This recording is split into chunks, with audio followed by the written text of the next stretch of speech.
Hey, Sasha, how's it going? Who's this? Oh, come on, did you forget? It's me, Chelsea. Oh, it's you. What do you want?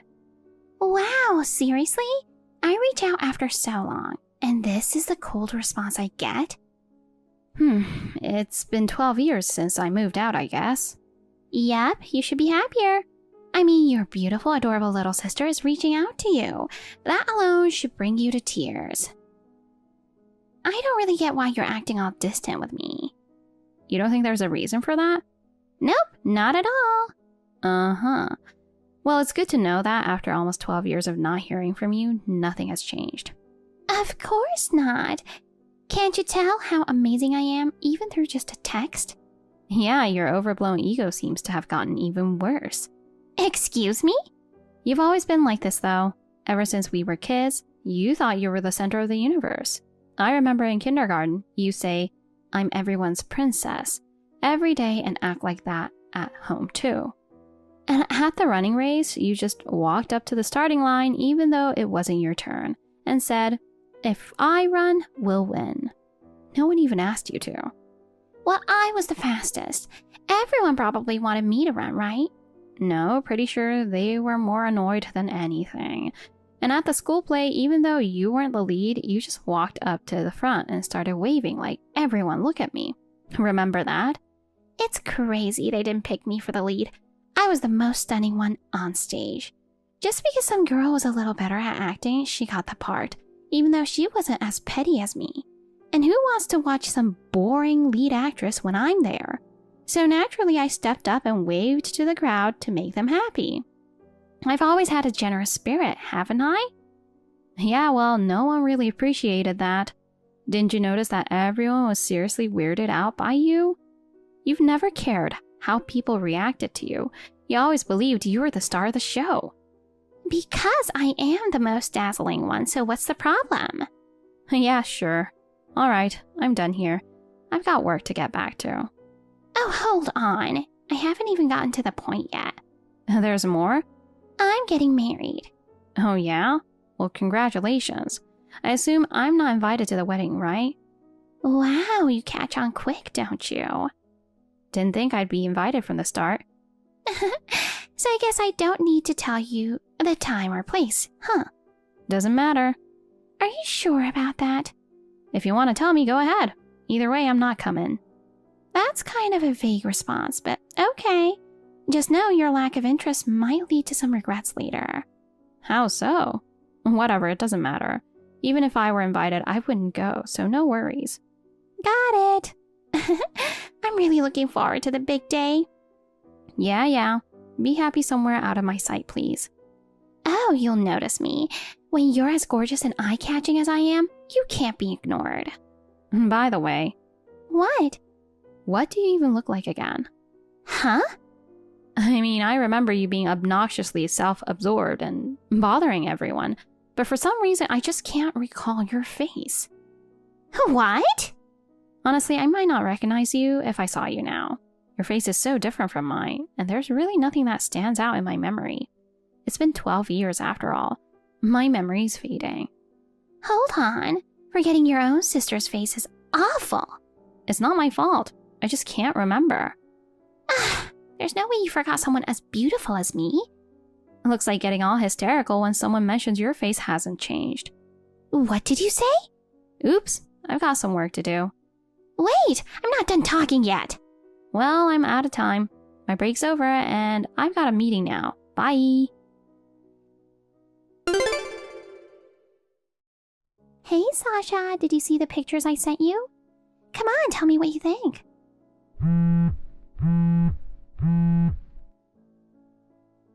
Sasha. Oh, I get it.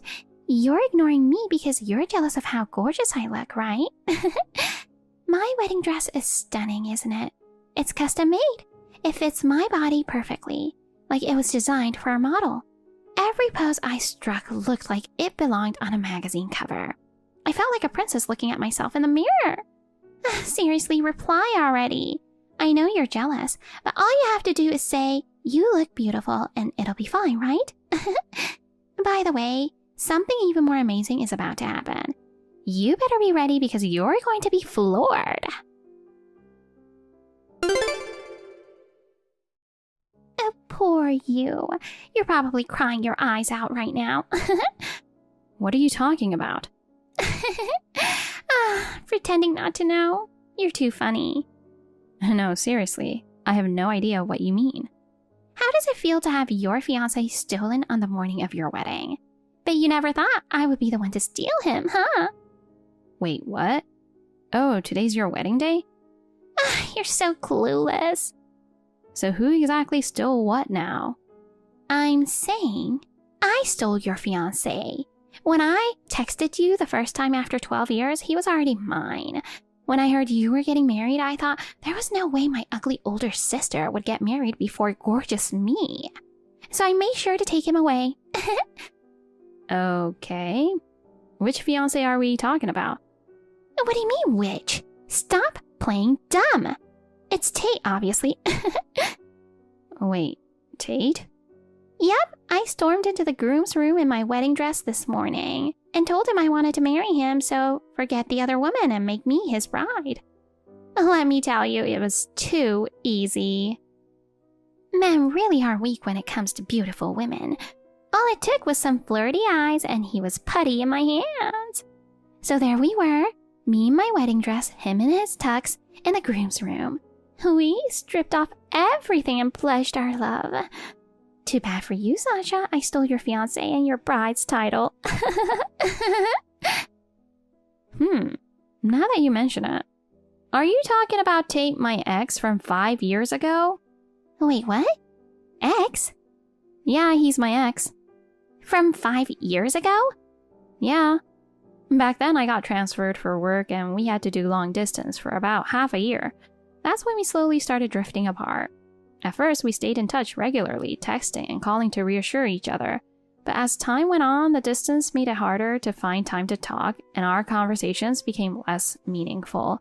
With the time difference and long-distance misunderstandings piling up, our emotional distance just kept growing. At first, we'd plan visits and trips, but eventually, even those plans faded away. We were both busy, and I was especially swamped with work. Then one day, he told me he had feelings for someone else. I figured it couldn't be helped and broke things off. Wait, hold on a sec. I always thought you guys were still together. Well, after 5 years, there's a good chance we'd have broken up, right? And we did. It was tough at the time, but I've moved on now. Looking back, I think it was a natural end to things. But I thought an ugly woman like you would cling to the first guy she miraculously got and never let him go. Wow, that's quite the assumption. Is it? So, based on what you just said, you've basically stolen him from his actual fiancé and crashed the wedding, right? The bride probably has no idea this is happening and is getting ready as we speak. Oh no, I didn't think about that. Whoops, looks like you've really messed up. Why are you acting like this isn't your problem? Well, it's not. Come on! You got yourself into this, so you need to figure it out yourself. I don't know. What am I supposed to do? Not my problem. I got a date with my boyfriend now. A date? You have a boyfriend? Bye!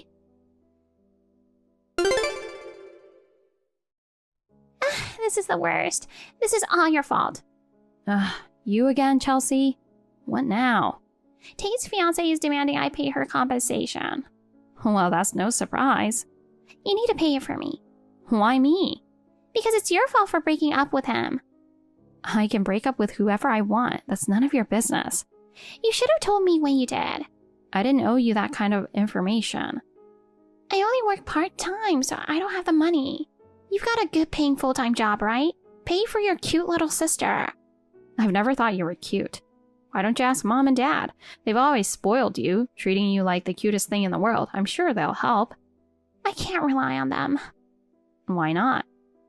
They kicked me out. Seriously? Yeah, it turns out Tate's fiancée is the daughter of Dad's boss. Now Dad's about to lose his face at work and he's furious at me. Huh. Is that all you've got to say? And this all started because you broke up with Tate. You owe me the compensation money. What about Tate? Can't he help cover it? I thought you decided to marry him. I broke up with him. Actually, we weren't even dating in the first place. Oh. He said he just got carried away in the moment and gave in to temptation. And somehow I'm the one getting blamed for it. He even yelled at me saying I ruined his future happiness. Seems like both of you are a mess. So I'm a victim too. That means you need to pay the compensation for me. Not my problem. Goodbye. Wait!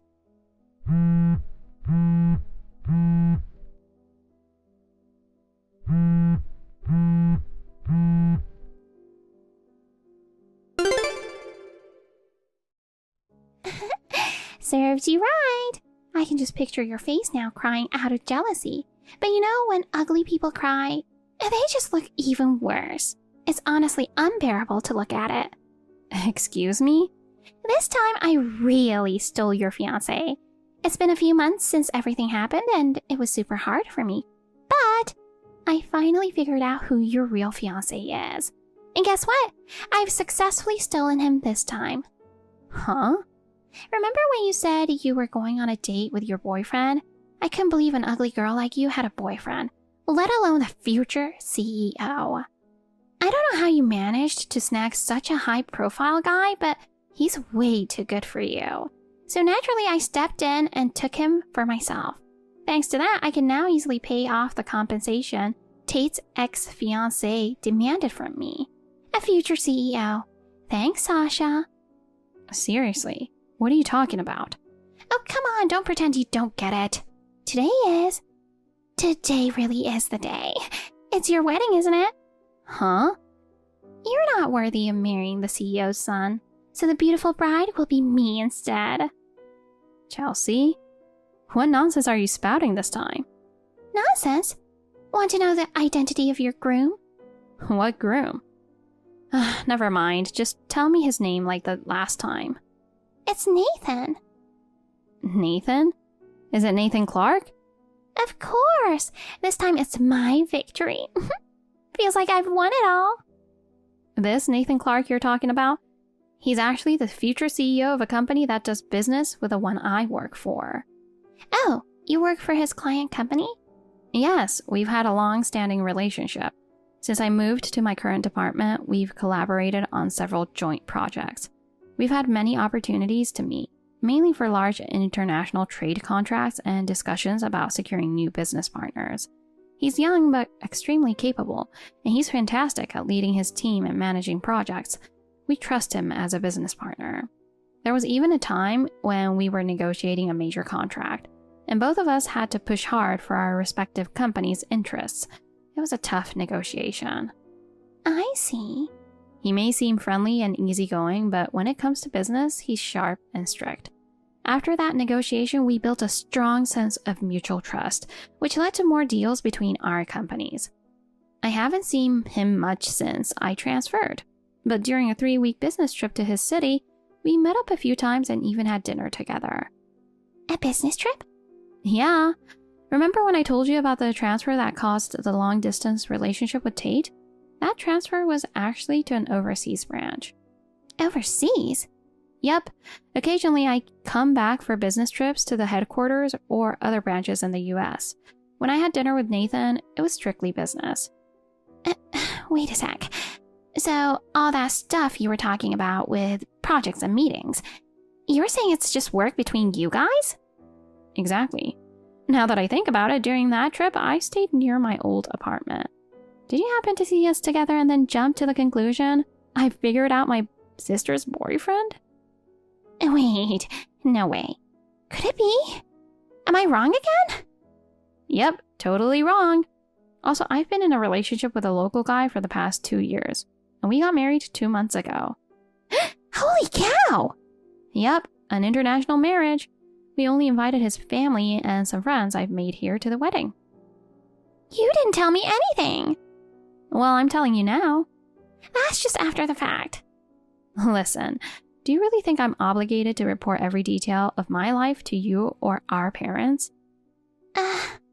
After being treated like an outsider in the family, constantly compared to you, do you really think I owe anyone an update? You don't have to say it like that. It's not about how I say it.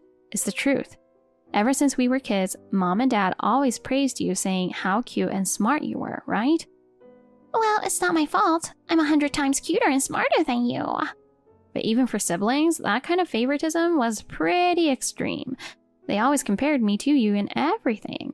Chelsea is the better one, they say. At school events, they'd go all out taking pictures of you, but during my moments, they wouldn't even bother to watch. Even birthdays, they'd go all out for you, while mine were barely acknowledged. Was it really like that? You probably don't remember, but I'll never forget. When you were in high school, they paid for an expensive private tutor and did everything to make sure you got into college. But when it was me, they left me alone and told me to figure it out on my own. I was kicked out as soon as I graduated high school. I'll never forget the smug look on your face when that happened. With you gone, they could spend all their money on me. Even though you were always skipping school and barely studying, they paid for you to go to a private university. Meanwhile, I went to a public college, paying for it myself with scholarships and part-time jobs while living alone. Somehow I've managed to get by these last 12 years with help from the people around me.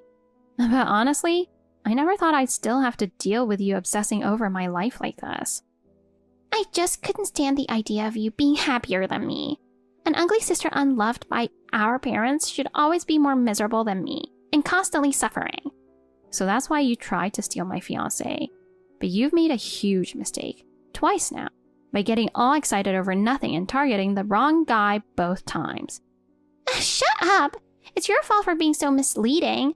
That's why I thought he was your fiancé. Whatever. Once I marry Nathan, my future will be secure. That's not going to happen. Why not? Because he's supposed to marry the current CEO's daughter. What? Yeah, he's next in line because he's marrying the CEO's daughter.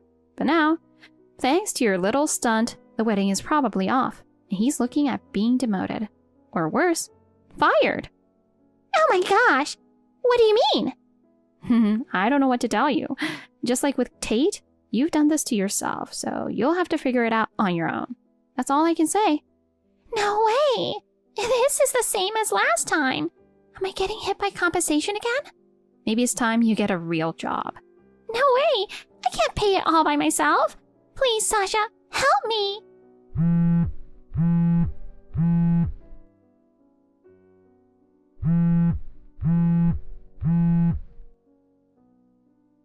Please, Sasha! And so, Chelsea ended up getting hit with another compensation claim. It's pretty unbelievable that she'd make the same mistake twice after failing so badly the first time. She must be incredibly foolish. Apparently, word of her mess reached our parents, who suddenly flipped and said they wanted to get along with me again. It's obvious they're only crawling back because they can't rely on Chelsea to take care of them in their old age, so I blocked them immediately. In the end, Chelsea had to borrow money from multiple places to pay off the compensation. Now, rumor has it, she's working in an industry I'd rather not even mention, just to pay off her debts. And she's completely worn out, both physically and mentally. Honestly, it's her own fault. I no longer consider her or my parents as part of my family. From here on out, I'm going to focus on building a happy life with my loving husband. Amy, I'm going to stop by my parents' house. I don't need dinner tonight. What? Again? What's wrong with going home to my parents? Not that there's anything wrong with it. If you didn't need dinner, you should have called earlier. You've been visiting your parents too much lately. I just got a call from my sister. She had to go out for the night. She asked me to take care of the kids. Speaking of which, your sister got divorced and moved back to your parents' house. That's right. Sis with 3 kids. I thought I should help her out. But your parents are both at home, right? You don't have to go out of your way to help, do you? What are you talking about? My dad and mom can't handle those kids. Amy, you know how my nephews are, don't you? Well, they're not so much fussy as they are restless. They run around with food in their mouths, and they won't listen to anybody. It must be hard to take care of 3 kids like that. Right? That's why I have to go and take care of them. But why did your sister suddenly decide to go out? She's going out for a drink with friends. Huh? What? You got a problem with that? No, since you said she had to go out, I thought she was going to work or something. I was a little surprised to hear that she was leaving the kids to go out for fun. It is what it is. She just suddenly asked me. She's always working hard to raise those kids. I just thought I'd let her take a break once in a while. That's true, but... Are you jealous of my sister? Huh? You're the same age as her, right? She got married 10 years ago and had 3 kids. And you just got married and don't have any kids yet. Naturally, she is the better woman. You can't stand that I'm nice to her, can you? Am I wrong? That's not what you think. Besides, everyone has their own way of life. I don't think people without kids or single people are inferior. Oh, come on, Amy. You know you were frantic to get married. You've always been a workaholic. That's why you couldn't get married until you were this age, right? Well, that's true. You wanted to have kids after all, so you married me, right? Well... You should be thanking me for picking you up. And good for you. You met a man younger and healthier than you. Huh? Anyway, I'm going to my parents' house today. Maybe I'll just stay there. Amy, don't worry about me. Eat dinner and go to bed first. What do you mean you might stay over? Ethan, are you ready for the honeymoon? Huh? We're going on our honeymoon soon. But you've been going to your parents' house all the time. Are you making preparations for the trip? Oh, that's right. But you should do it, Amy. What? You used to enjoy traveling when you were single, right? Yes, but...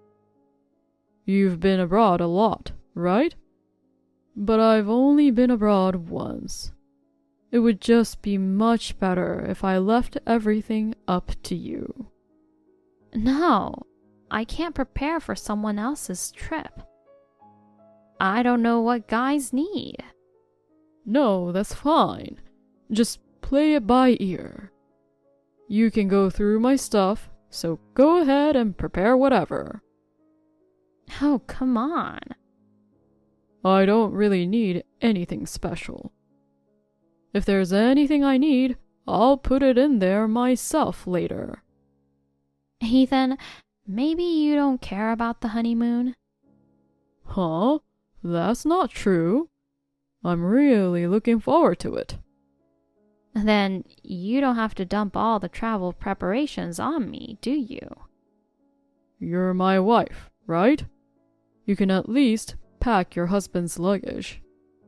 If I don't get to my parents' house soon, it'll be a problem for my sister.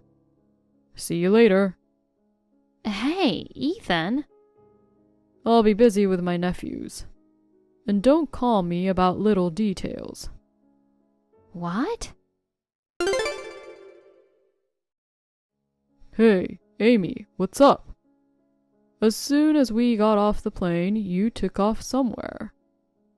We are on our honeymoon. Don't go off on your own. I can't believe it. What?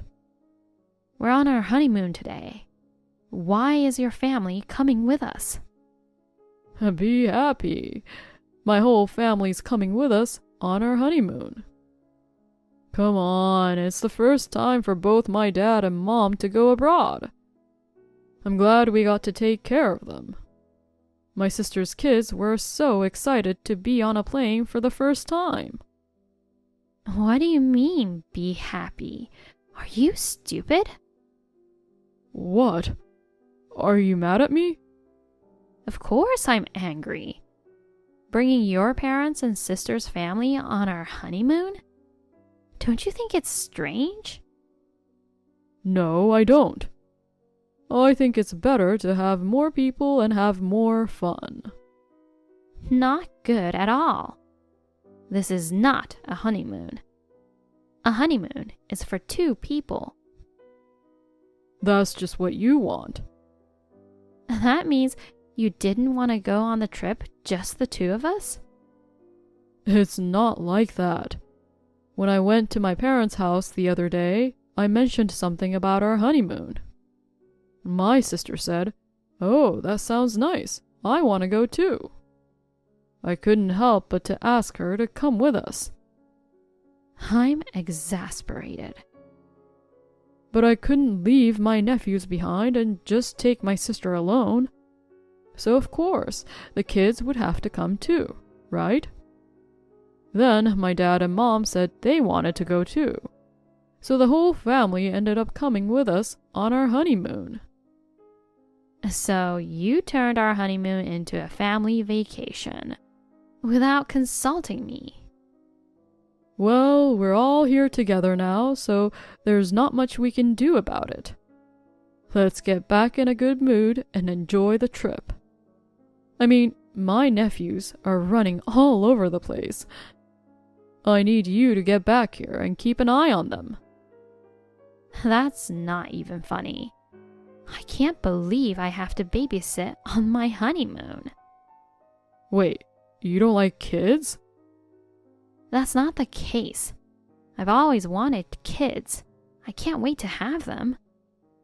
I've always thought that for someone who says they want children, you never take care of my sister's kids, do you? Excuse me? If you really want children, then try taking care of your nephews who are here now. Think of this trip as a good opportunity to practice parenting. Take good care of the kids. You're on your own now. I'm not joining you guys. Oh, you're such a pain in the neck. Do you realize you're an old woman? It's a miracle you married a younger man. Don't be sulky just because your husband's family came along on your honeymoon. We have a room for just the 2 of us, right? We have a separate room, and I was thinking we could think about having a baby. So, I'm telling you to cheer up and get back here right away. I was wrong. I had no idea you were so insane and self-centered. Well, I knew something was wrong. When you went back to your parents' house so often, even though we were newlyweds? Just because I'm an older woman, don't think you can just do whatever you want. Oh, you're such a pain in the neck. You can leave if you have a problem with me. I thought we were going to enjoy the trip with the whole family. By the way, your nephews are so pure and cute. I can't wait to have kids myself. Well, I'm sure you'll cool down in a while. Just be back in time to check in, okay? My mom and dad are worried about you being gone. Hey, Amy, are you still bent out of shape? We're already at the hotel. It's almost dinner time. Get over here. I can't keep an eye on these kids. They're running amok. You've never really taken care of children, so I don't think you know how hard it is. You've probably just been strolling around cooling off, right? I'm already back home. What? I just landed at the airport. Luckily, there was an empty seat on the plane. What are you doing going back home by yourself? You told me to. You told me to leave if I had a problem with it. Of course, I was joking about leaving. Who would seriously leave? This is our honeymoon. What kind of honeymoon is that? I don't have to deal with your nonsensical values. You were just going to make me take care of the kids when we got there. We could at least just take care of the kids. I'm not asking you to take care of them alone. I wonder about that. We once tried to go to an amusement park on a date. Your sister and the kids came with us, didn't they?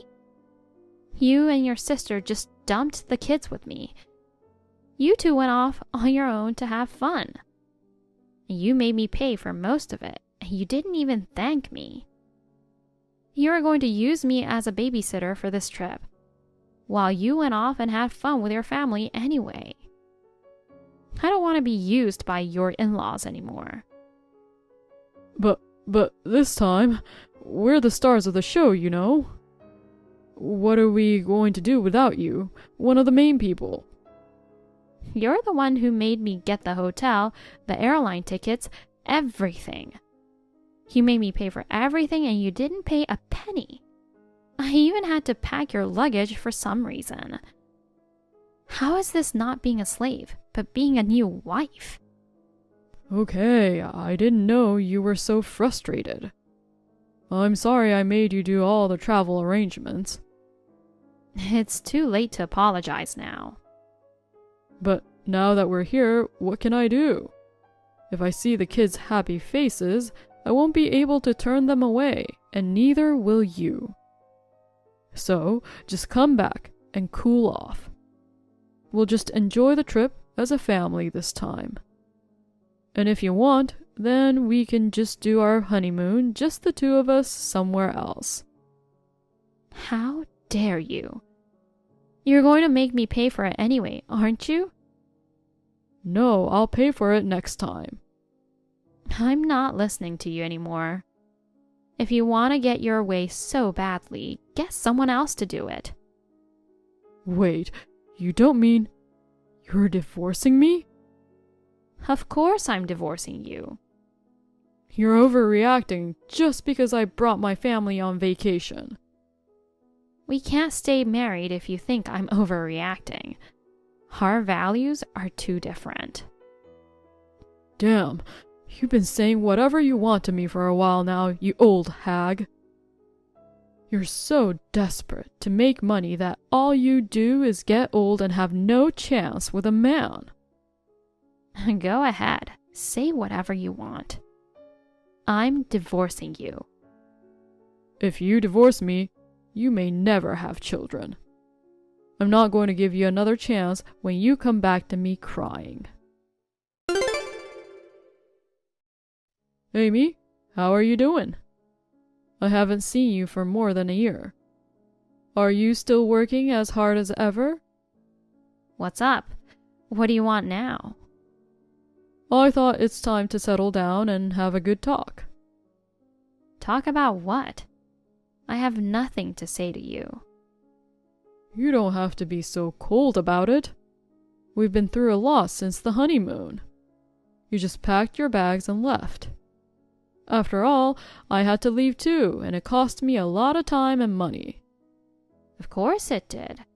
You can't pay the rent there on your own salary. You were making a lot of money. I have a newfound respect for you. So what? I don't want to hear about your hardships. I'm not interested in your life at all. If you have something to say, can you just get it over with? Don't be so cold. We used to be husband and wife. But we're strangers now. Don't say that. I'm actually regretting it. I wish I'd never divorced you. It was only after I lost you that I realized how much you meant to me. So, why don't you and I start over again? I don't want to. Why not? We don't have the same values. There's no way we can start over. You don't have to tease me like that. I know you're old enough to have kids, but at your age, who's going to take you? I'm sure you're regretting your divorce right now. I'm worried about you, and I just want to help you. No, you don't need to worry about that. I told you not to be so stubborn. You don't want to end up single for the rest of your life, do you? I'm already married. Huh? The guy I married has no physical problems. I have no problems. I know I'm ready to have kids right now. So I know with all my heart that it was the right decision to leave you. Huh? Wait a minute. Are you serious? There's no way you can get married that fast. I was surprised myself. I was planning on signing up for a dating service after our divorce. But before that, I had a chance to befriend a business partner. He and I hit it off really well. We have similar values. Soon we started dating on the premise of marriage. We just got married last month and moved in together. No, wait a minute. What's going to happen to me then? I don't know. You can continue to live your life as you always have. But I want to get back together with you too. I'm saying, what about my feelings? I don't care what you think. You're not important to me. Oh, come on. I love you so much. Don't say I love you so casually. The only reason you contacted me is because you need money, right? What are you talking about?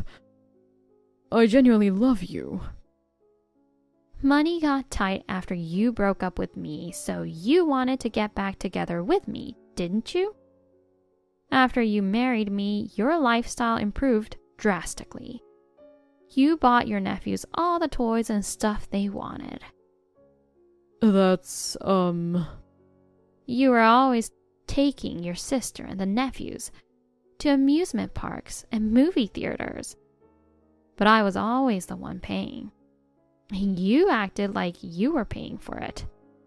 Even after the divorce, the kids begged you for stuff, and all the money just disappeared, didn't it? You had to move. You had to do all the housework. So you came to me for help, right?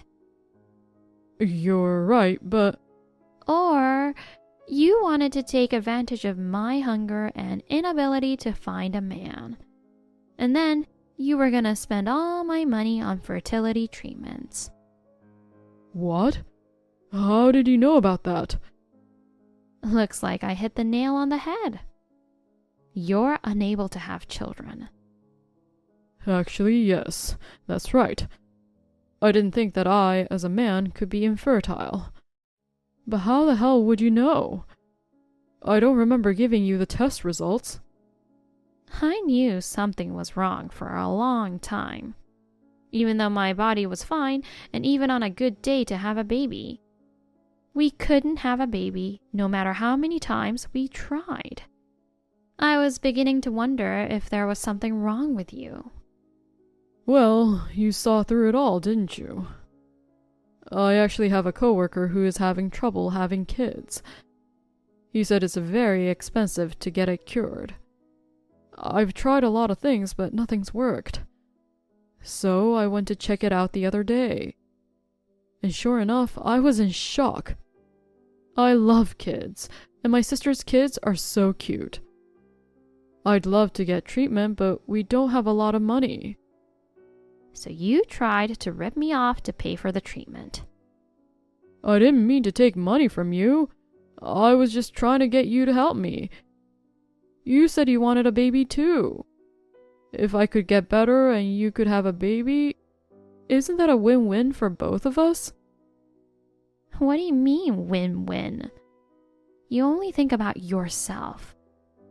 You knew I wanted kids, and then I married someone who can't have kids. And you want me to pay for your therapy? I'm sorry, but I need you. I don't need you. I don't even want to look at you anymore. You call me an old woman all the time. I can't believe you're the kind of man who brings his family on your honeymoon without permission. I'm sorry for the horrible things I said to you. I'm sorry about the honeymoon, so please reconsider getting back together with me again. I thought you were too young for me, and this is what I get for it. Thanks to you, I've learned a lot. This time around, I had him checked out first. And when I found out there was nothing wrong, I decided to marry him. But isn't that kind of sad? If either of you had a problem, you wouldn't have married, right? Sure, but it's a very logical way to get married. He wanted kids too. We're very happy with the relationship we have. What the heck? You're the only one who's happy. I have no money. I can't have kids. I'm miserable every day. You don't deserve to be happy. Don't ever contact me again. Oh no. Amy, please help me. Goodbye, scumbag. After that, Ethan called and texted me several times. It was depressing, so I blocked him. I don't know much about what happened after that. I guess it became hard having his sister and her children mooch off him all the time. Rumor has it that he changed his job and moved to a distant city to get away from them. As for me, I got pregnant right after I remarried, and I'm currently on maternity leave. I think it was the right decision to trust my instincts and make the decision quickly. My husband and I are looking forward to the birth of our baby. Hey Nadia, where are you right now? I come home from work and you and Ethan aren't home, and my dinner isn't even ready. And what the hell was that letter? I don't get it at all. Keegan, you're late again today. It's work, so I can't do anything about it, can I? But forget about that. Answer my question. I'm asking where you are. You're not playing around with Ethan, are you? I went back to my parents' house. Your parents' house? Is Ethan with you? Yes, I brought Ethan with me. Anyway, did you read my letter? I did. It's all in the letter. I'm asking you because I don't know what I'm reading. What do you mean you've only got 3 months to live? Exactly what it says. I get it. You're cheating on me. Huh? Why would I do that? You need an excuse to break up with me, so you made up the story about dying. You left this stupid letter. And now what? You're at your lover's house? No, I told you I'm at my parents' house. I had my mother come with me to the hospital today. The doctor explained everything to me. And then they told me I had 3 months to live, and I was so shocked. Even if I went home, you wouldn't be there because of work, so I brought Ethan to my parents' house. Don't lie to me. It's not right to go out of your way to call your mother who lives so far away. You should have asked me to go with you when it's something so important as this. What are you talking about? I told you I haven't been feeling well for the past 6 months. But you said it's just my imagination or it's just a cold. You weren't even the littlest bit interested. I can't help it. I'm busy at work. You can at least go to the doctor by yourself. So on your day off, I asked you to watch Ethan so I could go to the doctor's. But you told me you wanted to take it easy on your day off, so I wasn't able to go. Huh? It's my fault? Why didn't you just take Ethan to the hospital with you? Ethan just turned 2 years old. It's a mother's job to take care of her child. But when I'm sick... Sick is just an excuse. You were pretending to go to the hospital to see your man. I told you I'm not cheating on you. Why are you so suspicious? I'm just as confused as you are. I've been told I only have 3 months to live. I doubt you'd go to the trouble of writing a letter to tell me. Why didn't you just tell me in person? I wanted to tell you in person if I could, but you were too busy with work and I didn't think I could. I thought I'd at least tell you in a letter. I was so scared while I was writing it that my hands were shaking. You're right. Talk about bad penmanship. You wrote it with your left hand, didn't you? What a stupid little trick you did. Don't tell me you've got 3 months to live or some other obvious lie. You may have thought hard about it, but it won't work on me. Why don't you believe me? You're an awful person. Now you're gonna cry me to death. Maybe that's how you got the guy you're having an affair with. Don't play me for a fool. Well, you should come to the hospital with me next time. The doctor said I should have my husband come with me. Even if you don't believe my explanation, you can believe his, right? You idiot. Do you think I would fall for that? I wouldn't believe anything a slut says. Then what am I supposed to do? I've been told I only have a few months to live, and my husband doesn't even trust me. It's not like a TV drama where you're suddenly told you only have 3 months to live. There's no way I can believe you. I was really sick, but I didn't go to the hospital, and this is what happened. The doctors were so upset that I didn't go to them before it got so bad. But I never thought I'd be told I didn't have long to live. I'm going crazy with anxiety. You're already crazy. What? Your husband works overtime every day, and you take advantage of it to cheat on him. That's not true. If that's what you want, there's not much I can do. I'll get someone else too. What? Why are you trying to change my disease into me cheating? I'm divorcing you.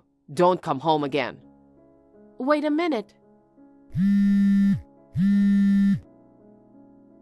Keegan. Nadia, I heard Keegan kicked you out of the house. I heard you ran away to folks' house because you had nowhere to go. Poor thing with only 3 months to live. What, sis? I thought I blocked you a long time ago. I made another account. Why did you bother? I just wanted to find out what your feelings were. Your husband left you with only 3 months to live. You must be in shock. You're as insidious as ever. I mean, how did you know I left home? I haven't told anyone but our parents and my husband about my life expectancy. What? You still don't know? That's why Keegan left you. You've got to be kidding me. Keegan is dating me. He's at my place right now. No way. He said he wanted to get a divorce and find someone else. I never thought he'd go out with you, of all people. What new woman? I've been dating Keegan for a year now. What? A year? That's right. From a year ago means that's when Keegan started to get busy with his work. Sometimes he didn't come home until morning. Keegan told you that he was working late or something? That wasn't work. He was with me. Oh my God. All that stuff about me cheating on him? It was actually him cheating on me. I can't believe you didn't notice for a year. He dumped you because you're that stupid. I was so busy raising our child that I didn't have time to suspect him of cheating on me. It's your fault that you neglected your womanhood, using child rearing as an excuse. Keegan insists that I cheated on him. I told him that if he was so concerned about it, we could talk about it through a lawyer. He suddenly softened his attitude and said he'd spare me the compensation and that I should get a divorce right away. Now I see it's because he knew he was in the wrong. That's what I mean. You must hate yourself for being so naive. My medical treatment is going to be expensive, so I didn't want to spend money going through court. I made the mistake of agreeing to the divorce. Treatment? What's the point? You only have 3 months to live. Instead of wasting your money on something pointless, why don't you give it to Keegan and I for our wedding? Huh? I'm getting married to Keegan, and we're having a wedding ceremony next month. It's going to be a lot more luxurious than yours was. I'm so excited. Of course, I'll invite you too. Make sure to get the divorce before the wedding. Are you kidding me? I'm not going to a cheating bastard's wedding. I'm not going to let you miss it. It's your sister's wedding too. What will everyone think if my own sister didn't come to my wedding? You stole your sister's husband, and now you're worried about what everyone will think? Oh, sorry. You don't have to come after all. You will be a sick, skinny wreck in a month's time. I'm sure you would be too embarrassed to come to a wedding. I hope you'll be watching over us from the afterlife. I'm not going to the other side until I get my revenge on you. You'll see. I don't know what a person with 3 months to live is talking about. You really are a sad little girl, aren't you? Your own sister took your husband, and your husband left you, and you have only 3 months to live. I guess you're going to go away all alone. I'd go crazy if I were you. Don't worry, it won't end like that. You're being so stubborn again. In the end, you're no match for me. I'm more beautiful and better than you. It was a mistake that you got married before me. That's how you always try to knock me down. Mom and Dad got sick of it. Then they kicked you out of the house and disowned you. But you came in and took my husband away from me. Don't complain when it comes back to you. Yeah. Howl like a loser. Don't act so tough and live the rest of your life quietly. I'll take your share of the happiness. Keegan, you're at my sister's place, right? What? What are you talking about? I'm still working. Oh, so it's your job to sleep with my sister? Huh? You don't have to fool around anymore. She told me everything. She said you guys have been having an affair for a year. All those times you said you'd be late because of work, you were using it as an excuse to see her. You said I cheated on you, but you were the one who was really cheating on me. Amelia, I told her not to tell you. She even went to the trouble of creating a new account to contact me. I thought it would be a pain in the ass, so I was going to keep quiet until you were gone. Oh well, the cat's out of the bag, so what can you do? You don't have much time left anyway, so let's get a divorce. I'll marry your sister instead. You're admitting you cheated on me. Yeah, that's right. I was so surprised when I found out Amelia was your sister. She's nothing like you. She's beautiful and stylish. You lost your figure after you had the baby, and you don't wear much makeup anymore. To be honest, I don't see you as a woman anymore. Is that why you cheated on me? Is that so bad? You used work as an excuse for not helping me with the housework and childcare. I couldn't afford to take care of myself. Don't blame me. It's only natural for a man to want a pretty girl for a wife, rather than an ugly one. That doesn't mean it's okay to cheat on your wife. If you wanted to break up with me, you should have talked to me about it before you started dating my sister. You cheated on me for a year, and then made it sound like I cheated on you. Why go through the trouble of asking for a divorce when you've been told you don't have long to live and you're worried? I want a divorce because you've been told you don't have long to live. Huh? To be honest, taking care of someone who is sick is a pain in the ass. The reason you got sick in the first place was because you couldn't take care of yourself. Do you know the cause of my illness? Huh? I don't give a shit. I mean, it's all your fault. It got this bad because I was tired and stressed out, and I didn't get to the hospital fast enough to get checked out. What the hell is that? Are you trying to say that I'm the one who caused all this stress? Yes, I am.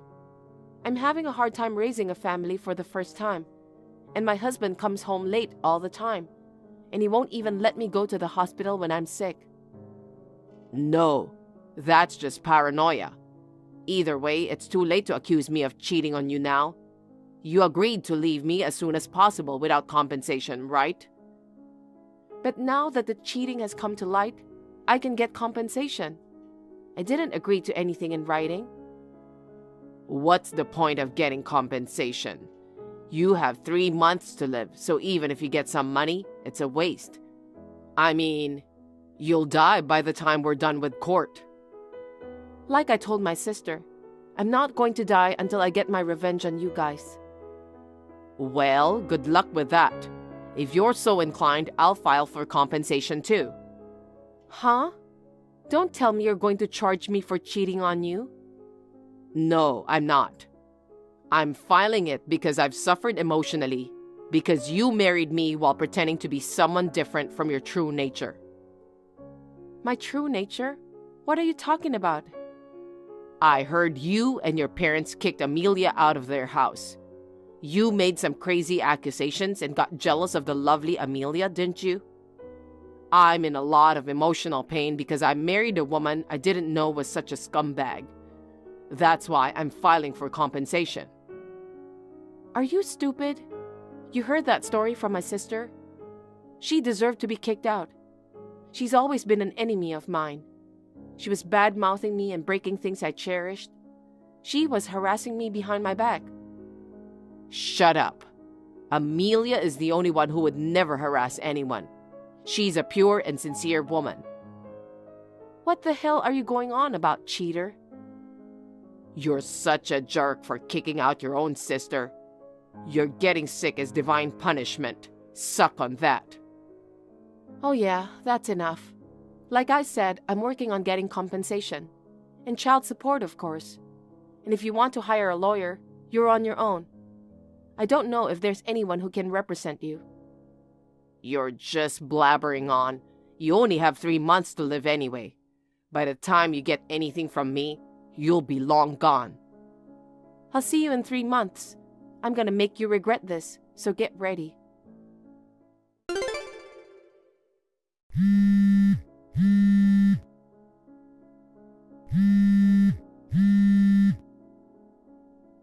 Hey, Nadia. Hey, long time no see, Keegan.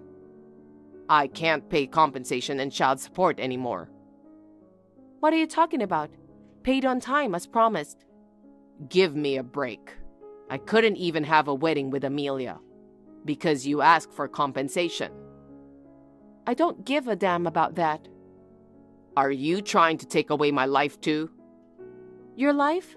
What do you mean? They found something at the company physical and I went to the hospital for a full checkup. They found something pretty serious. I have to get treatment now, and it's going to cost a fortune. This is no time to be paying your compensation. Your illness has nothing to do with compensation. In the first place, I really wanted you to pay compensation and child support in one lump sum. But you said you couldn't and got down on your knees. I had no choice but to split it into payments for you. Well, that was then. This is now. Your ex-husband's life is on the line. You're going to the other side soon, so it doesn't matter if you get the money. Didn't I tell you? I'm cured. Huh? That's a lie. I thought you were incurable. Incurable? Where did you get that delusion from? I wrote that in my pre-divorce letter. They found a tumor, but they couldn't operate on it at the local hospital. If I hadn't gone to a big hospital in the city to have it treated, I would have only had 3 months to live. What did you say? I figured you hadn't read the whole letter. After that, I got the referral to a doctor at the big hospital, had the surgery, and made a full recovery. I started working last week. What? So you're really okay now? Too bad I didn't die. I told you I wouldn't die until I got back at you and my sister. Then you don't need any more compensation. Huh? If you're working, you're not hurting for money. Don't you have the heart to exempt your ex-husband from paying compensation?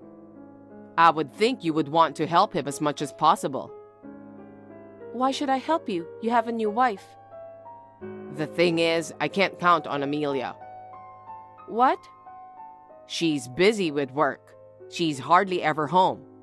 I asked her to accompany me to the hospital, but she refused because she had to go on a business trip. I see. She finally showed her true colors. Huh?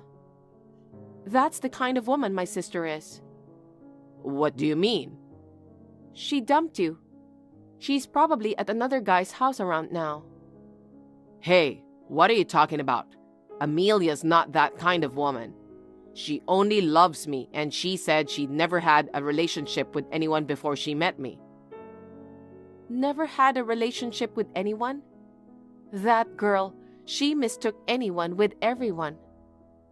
Huh? The main reason my sister got disowned from my parents' house, she's a slut. What's that? It was common for her to have 3 or more boyfriends. She even stole my boyfriend once. And when my parents scolded her, she just said, ugly girls deserve to be dumped. So they decided to disown her. No way, that's not true. You're just jealous of the cute Amelia and just making up stuff, right? If you think so, why don't you ask my sister directly? I don't think she'll be honest, though. I mean, she hasn't been home for a while, right? That says everything. That's not true. You're a liar. If you say you believe her, I won't stop you. Of course, I won't stop from asking for the compensation. But as my sister's 100th man, you can go to hell together. I mean, I think she's cheating on you as we speak. How can that be? Amelia is single-minded about me. There can't be any other guy. Then why don't you just trust her and keep waiting?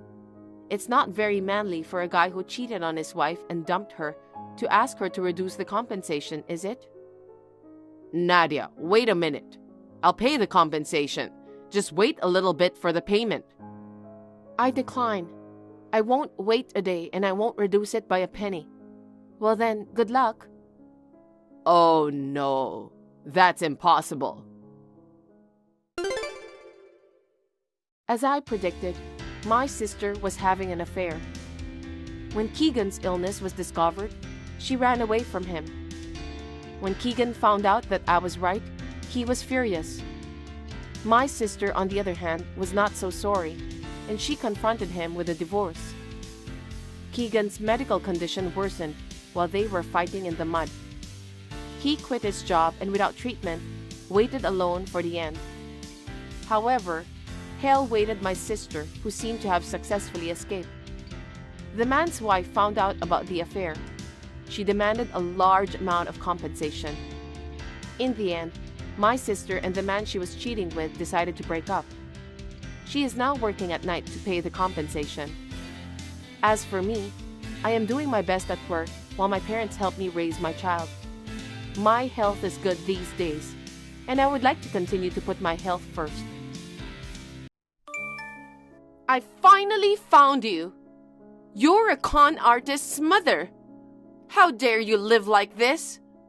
I will never forgive you. I'll make you pay for the rest of your life. Yes? What's this all of a sudden? I mean, who are you? Don't play dumb with me. You're in on it too. Go ahead and apologize. Huh? You've been calling me a fraud and a cahoot for a while now. You've got the wrong guy, don't you? Of course not. You're Ellen Smith, Alex's mother, isn't that right? Yes, but... Right? Then you should know that. Ask yourself. I have no idea what you're talking about. I don't know what you're talking about. Huh? To begin with, who are you? How do you know my WhatsApp account? Damn it, I can't help it. My name is Janet.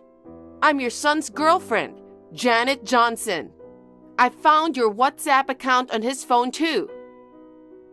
What? My son? Well, I'm actually his ex-girlfriend. It's your son's fault, so I'll explain it to you now. Huh? He did terrible things to me. He played me. I'm the poor woman. He dumped me for a marriage scam. Marriage scam? That's right. Your son cheated me out of marriage. Your son made me pay $300,000 for a marriage scam. Our Alex? $300,000? I'm telling you it was. You, the mother, got a little money from him anyway, didn't you? You're in league with your son and you're framing me. From what I hear, your husband is rich, isn't he? You're the wife of a celebrity, and yet you go to the extent of marriage fraud to rip off the regular people. What a greedy bitch. Huh? That's why I want you to take responsibility. Responsibility? I'm asking you to show me your sincerity. What exactly? Return the $300,000 I contributed. I'll forgive you for that as a settlement. And I'm pregnant. You'll have to take full responsibility for that. Pregnant? I don't think so, but you're not joking about being pregnant with his child, are you? I'm not joking, I'm serious. Alex and I were promised to be married. I lent him $300,000 because I thought I would be his wife. And yet, when I told him I was pregnant, he said he had no intention to marry me and ran away. What? I was so shocked and frustrated that I cried and swelled up. I mean, I'm still crying. I know you can't see it. He ruined my life. I'm a grown woman in shock, crying for 3 days and 3 nights. If you're a mother, you should at least take responsibility for what your son has done. If you return the $300,000 and have him father my child, I'll stop suing you for marriage fraud. I'll marry him. It's a small price to pay for all this, isn't it? Besides, Ellen, it'll be your first grandchild. I don't think it's a bad deal at all. There is no way my son could do such a thing, though, is there? You must be mistaken. Are you still saying that after all this time? Because it's just too funny. Do you still want to think, there's no way my child would do something like that? I know you want to think that, but this is real. I'm the victim, and this is how it really is. If I sue, Alex and you, who are in on it, will go to jail. You became a rich wife, and now you're going to hell in a handbasket. Besides, your husband's status and honor will also fall to the ground. It's not very nice to have a wife and son who are engaging in marriage fraud. If you don't want that to happen, refund the $300,000 and get married. I won't budge on anything else. You have 1 week to get the money and the wedding ready. You can't just go ahead with this one-sided talk. I'm still not convinced. That's enough. I said I'll settle out of court and make it easy on you with the settlement money and the wedding. If you don't agree, the fact is that I was deceived. It's not a dream or an illusion, it's the truth. If you insist that much, I can turn you in to the police right now. I understand. Since this is coming out of the blue, may I have a moment to talk with my husband? I'm sure I've got the wrong person, but I need to confirm the facts. There's no way I could be mistaken, but okay. $300,000 is a lot of money, and I'm sure you don't have it in your hands. Put your trust in your rich husband and ask him to get it for you. After the family meeting, please proceed with marriage and the $300,000. Zach, call me after work. I need to talk to you about something. Oh, I just finished. I just arrived at the hotel where I'm on a business trip. What's up? Well, I got a text that I don't understand. Alex was a marriage scammer, and the woman he paid $300,000 to was pregnant. Huh? Marriage scam? Alex? The person who texted me, someone named Janet, sent that to me. Isn't that just a prank? There's no way he could have done that in the first place. Or maybe she is misunderstanding something. I'm sure she misunderstood something too. She said, "You're a rich man." She called me a rich man's wife and said I'm ripping off the regular people with marriage scams. I'm rich? Well, I have to support my wife and kids, and I'm confident I'm not poor. I work hard every day to make that happen, and I don't think I'm what you'd call rich. I think she's got the wrong guy, or she's harassing you or something. If you let it go, she'll give up. I don't think you need to worry about it. But I don't have any idea who the person named Janet is, and I'm afraid that the person knew my WhatsApp account. The person named Janet said she found it on Alex's phone. How is that possible? I don't know where the information leaked from, but I'm kind of scared to leave it alone. Well, you're right. Alex doesn't have any idea? Nope. I don't think I knew anyone by that name either. I see. Then I don't know where she knew me from. Anyway, I'm leaving tomorrow too. Maybe you should take Alex and evacuate tonight just in case. That's right. Janet might know where we live. So I'll call my parents and ask my father to pick us up. Yeah, that's a good idea.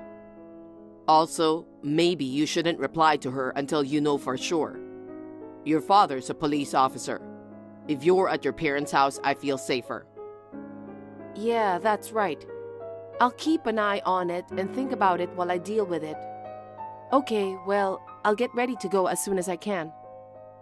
Oh, if you need anything else, you let me know right away. Thanks. I'll call you when I get to my parents' house. Take care. Hey, Ellen. How was the family meeting last night? Why didn't you call me? Well, okay.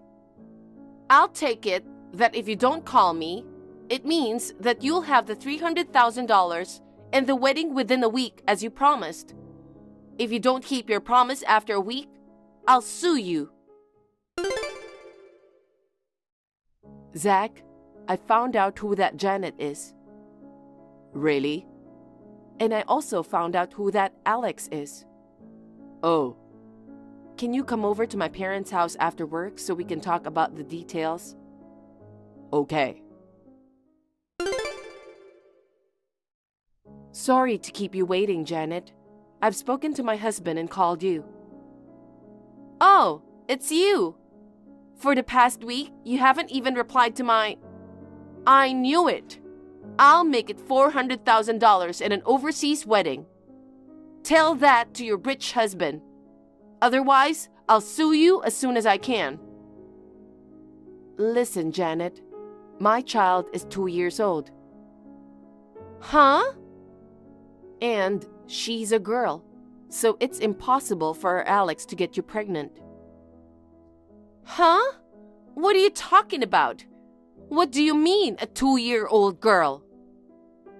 I hope you will forgive me for putting the information out there after the fact, but it's for my daughter's safety. I wish you had done your research better before coming on WhatsApp too. What do you mean? You got my account from a friend of my mom friend's. What? A mama friend? She contacted me. She told me that our 2-year-old Alex did something and she had to pay a settlement to a young lady, so I gave her my ID.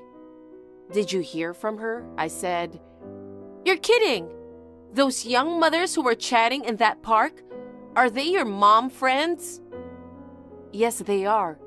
Those mama friends seem to imagine that Alex broke something or got out of control and hurt her.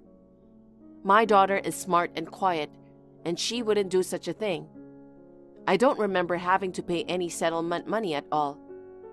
I complained to them that they should not believe your one-sided story. I wondered if they might have been talking about you. I asked them to look at the photo you sent me, and they said there was no doubt about it. My picture? Could it be that you were talking about the picture of me crying? Yes. You're kidding! How can you know that? I processed it properly. It's true that the lower half of your face in the photo you sent to me was hidden by the processing, but the eyes were showing in order to show that you were crying. They recognize you by your hair color, and the watch you were wearing. What the hell? I asked them to elaborate on the situation at that time. They said that you approached them when I was talking about my plan to buy Alex a toy airplane for her 3rd birthday for $30. What? $30? Not $300,000? Yes. A toy airplane? Not a real airplane? Yes. Alex likes airplanes because my husband likes radio-controlled airplanes. She wants to become an airplane pilot in the future. What? That's not my Alex at all. That's what I've been saying from the beginning. I repeat, my Alex is a 2-year-old girl. And our family is not the kind of people that can afford a $300,000 airplane. I wanted to meet Alex, so I was walking around that area looking for his house. And I overheard you talking about getting him a $300,000 airplane. And since it sounded like he was from a wealthy family, I was sure it was Alex I was looking for. I thought to myself, I see. So you were mishearing the story that jumped into your head, and that's why you acted so annoyed. Mishearing? No way!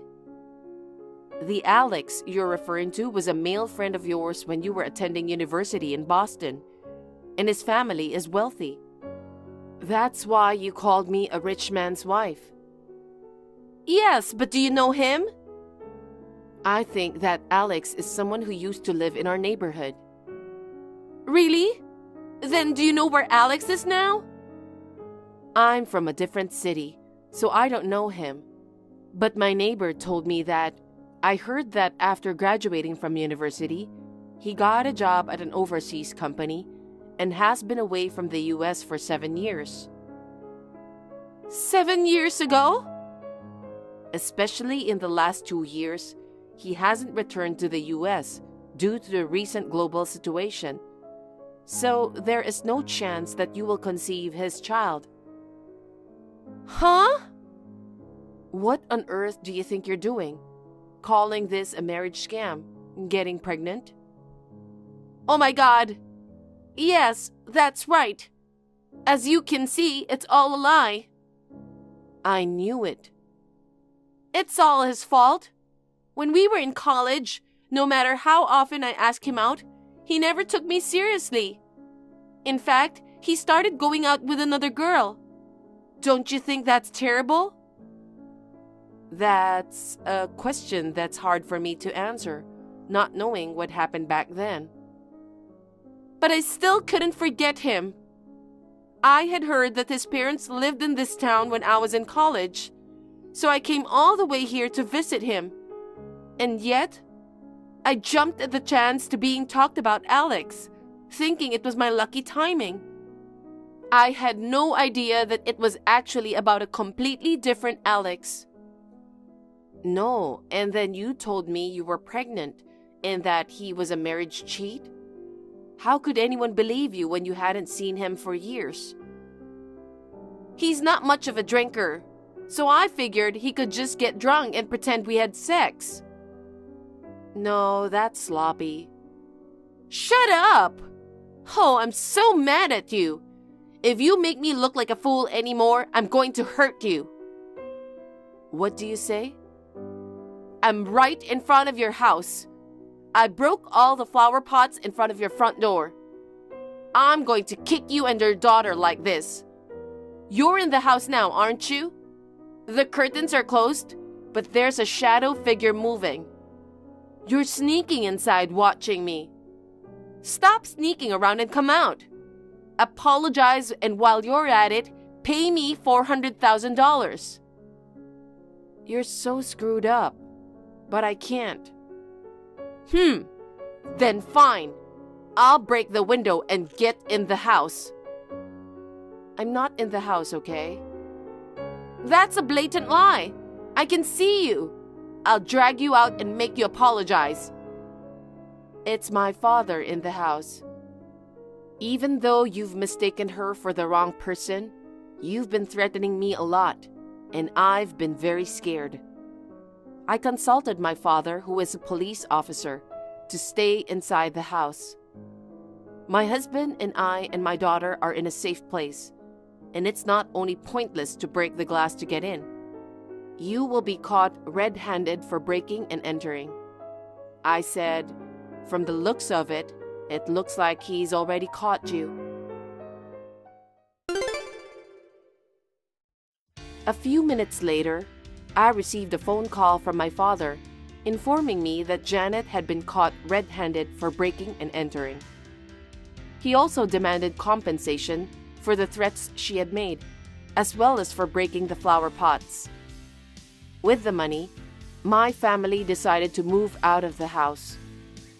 I am relieved that the case is now closed and we are safe.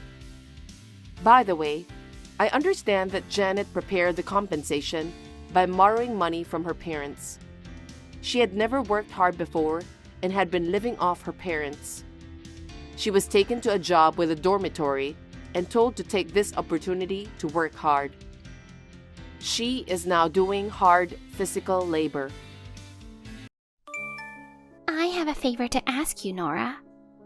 What's up, Nyla? You'll listen to me, will you? Well, it depends on what it is. So, what's the favor? Well, I've fallen in love with Alan. What? Are you serious or just kidding around? I'm serious. I really am. But you're married.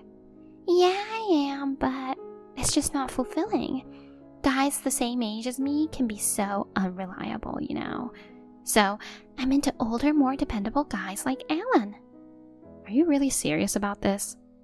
Ugh, don't you get it? I'm telling you, I am serious. Since when? Well, it happened the other day when I took a day off to go shopping. I bumped into him while he was on the way to meet his client. Oh yeah, he mentioned running into you. We were heading in the same direction, so we ended up walking together. Let me tell you, he looked so sharp in his suit. Oh yeah? Thanks for the compliment. And he's such a gentleman when he speaks. Ever since then, I just can't get him out of my head, you know. We kept locking eyes while talking. It looked like he was interested in me too. I see. Are you devastated? Not at all, I trust him. You're trying to stay strong. Anyway, to get to the point, I've fallen for him, so can I have him? This is not something I can entertain, you know. What? You won't do it? Of course not. Just because you're my little sister doesn't mean I'll do anything for you. You're so wrong. Are you implying something? What do you mean? Do you want money? Are you kidding me? Fine, whatever. I've got some savings since I've been investing for a while now. I'll swing by with some cash and a divorce petition form next time. Take them. Cut it out, Nyla. I don't need your money and I'm not divorcing Alan, okay? He's right here next to me. He's kind of freaked out by this conversation.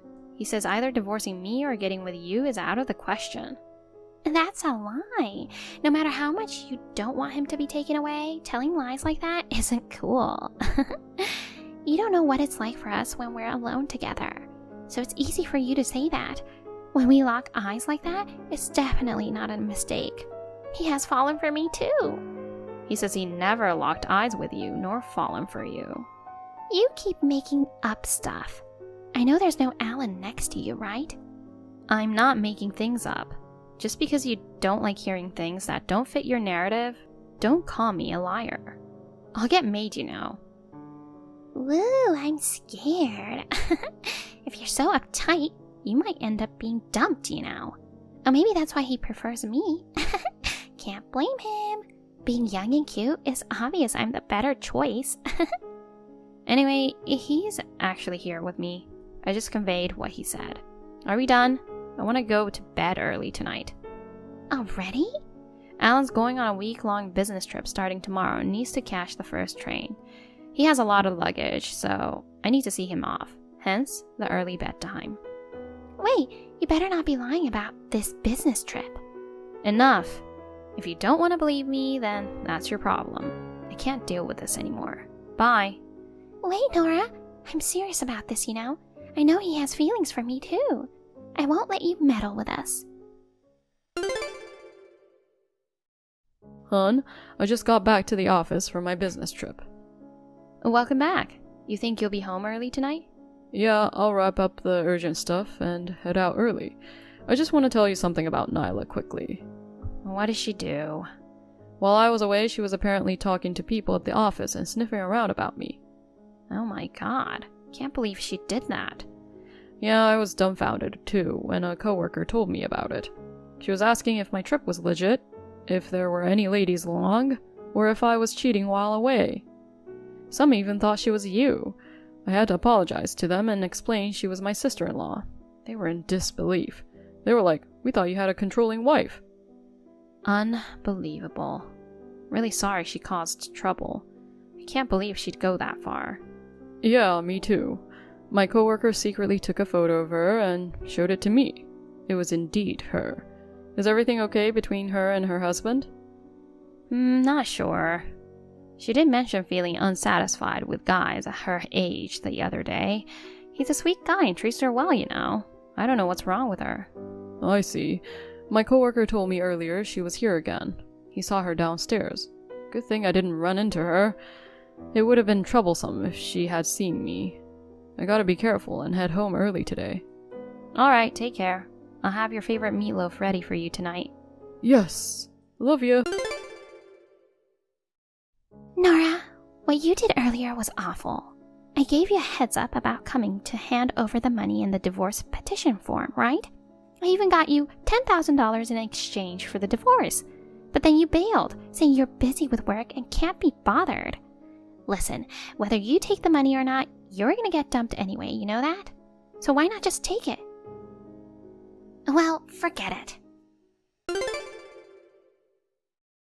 Hun, have you started working? Can you chat for a bit? I'm in a taxi heading for a client's office, so I've got a little time. What's up? It's about Nyla again. Ugh, what happened now? She was lurking near my office. Oh, so now she went to your side. Did something happen? She tried to give me a divorce petition form and $10,000 in cash. What? Of course, I told her I wasn't taking them, but she kept insisting. I told her I couldn't be late to work and dodged the issue. She mentioned bringing those over before, but I never thought she'd actually do it. What's gotten into her? She's usually carefree and sometimes she does crazy things, but this time, even I'm freaked out. Maybe she's just being obsessive because things aren't going her way. Hopefully she'll calm down eventually. I hope so. You might want to tell her husband about this though. But if he finds out, she might end up getting divorced. Can we wait and see for a bit longer? As you said, maybe things will settle down. Yeah, let's do that. Sorry, and thanks, hon. You don't have to apologize. It's our 10th wedding anniversary tomorrow. I never thought we'd be dealing with my sister causing trouble. Yeah, life sure throws us curveballs, huh? I could do without these kind of challenges, honestly. No kidding. Oh, by the way, I got a call from the jewelry shop yesterday. The ring we ordered is ready. I meant to tell you when I got home yesterday, but forgot. Oh, nice. I'll pick it up on my way home from work today. Really? Thanks a lot. We've booked the restaurant where we had our wedding for tomorrow, so I'm really looking forward to it. So am I. I couldn't care less about Nyla now. If anything happens, we'll just tell her husband about it. Yeah, sounds like a plan. I'm looking forward to the ring. Hurry back home. Got it. Nora, I'm sorry. For what? So, I got proposed to by Alan. He's not my brother-in-law anymore. He's my fiancé now. Proposed? You must be imagining. I get it, you don't want to believe it, but it's true. That $10,000 in divorce petition form you didn't take the other day, I'll bring them over again tomorrow. Consider it as compensation. It's our wedding anniversary tomorrow. We've got reservations at a restaurant. There's no way he'd choose you over me. Oh no, you're dumped the day before your wedding anniversary. That's brutal. Poor you. You said you got proposed to, right? Tell me what happened. I need to know the details. Okay, but don't faint from shock. Just spill it already. Alright, I'll tell you. So I felt like hanging out with him today and waited for him outside his office. When he came out, he was on the phone, so I couldn't talk to him. When he finished his call, I was about to go up to him, but then he went into a jewelry shop. I thought maybe he was getting a present for me. So I sneaked in to see what was going on. And guess what? It was an engagement ring for me. I couldn't believe he was thinking about me so much. I didn't even realize it and was just thrilled. I couldn't wait for him to give it to me, so I just grabbed it when he finished paying. Getting proposed out of the blue? He's surprisingly bold, huh? I'm just over the moon about his love for me. I got so excited that I even booked a wedding venue earlier. There happened to be an opening in 2 weeks. Now I gotta hurry up and send out invitations, decide on the menu and stuff. I'm gonna be so busy. You better come to the wedding. It's impressive how you can misunderstand things like this. Misunderstand? That ring is for me. I don't think so. You're already married to him. Why would he give you an engagement ring like this? It's obviously mine. Listen, I mentioned our anniversary is tomorrow, right? It's our 10th anniversary. We plan to celebrate the milestone of being married for 10 years. And that ring, it's a gift from Alan to me. You gotta be kidding me. No, I don't believe that for a second. Well, why don't you ask him directly then? I'll have him message you. Hi, Nyla. This is Alan. Helen, honey. Thanks for the proposal earlier. I've been reading the messages between you and Nora. Everything she said is true. That ring was for her. And I didn't propose to you. But you gave it to me, didn't you? No, I didn't. When I tried to take the ring from the clerk, you snatched the bag and ran off with it. What you did is no different from stealing. Stealing? Me? If you don't want to get reported to the police, return the ring. The police? You're kidding, right? I'm serious. It's not a joke. But I tried it on and it fits perfectly. It even has A and N engraved. For our initials. This means it's mine, right? Oh, I get it. You're too scared to admit it's mine in front of Nora, aren't you? Poor you. We love each other. Sure, A is my initial, but N isn't for Nyla. It's for Nora. Oh. You guys are sisters and might have similar body types. It's not surprising if your finger sizes are the same. So the proposal was just a misunderstanding on my part? Yeah, Nora's my only love. But I already booked our wedding in 2 weeks from now. You went ahead with it on your own, not my doing. Oh my god. We'll come to you, so please return the ring. Never. What? You guys deceived me. I'm sure you guys were laughing at me. What are you talking about? It's not true, it's just that you misunderstood alone. Even so, I absolutely detest that Nora's getting such a beautiful ring. I'm going to throw it into the river. What are you saying, Nyla? Stop it. Shut up! It's your fault for misleading me. It's because of this ring that everything went wrong. Just go away. You can't be serious about throwing it into the river. But I already did. There's a river next to my house. Ah, that feels better. This is unbelievable. Hey Nora, I got this thing called a damage compensation claim. What's this about? Well, it's self-explanatory, isn't it? Compensation for the ring is $7,500? That's ridiculous. What's ridiculous is what you did. The ring was meant to be a gift from Alan to celebrate our anniversary. I never even received it once because you took it and then threw it away. So it's only fair that you pay for it. But I never thought it would be that expensive. Listen, Nyla, you mistook it for an engagement ring as soon as you saw it, right? Isn't it because it had diamonds on it? Then you should have known it was expensive. Oh, darn. Anyway, since I never received it, you're the one who has to pay. And also, I filed a police report about this. You're kidding, right? We're sisters. You wouldn't do that. If I didn't take such steps, you wouldn't learn from your mistakes. Just because we're sisters doesn't mean you can get away with anything. Let me tell you one more thing. I've informed your husband about this too.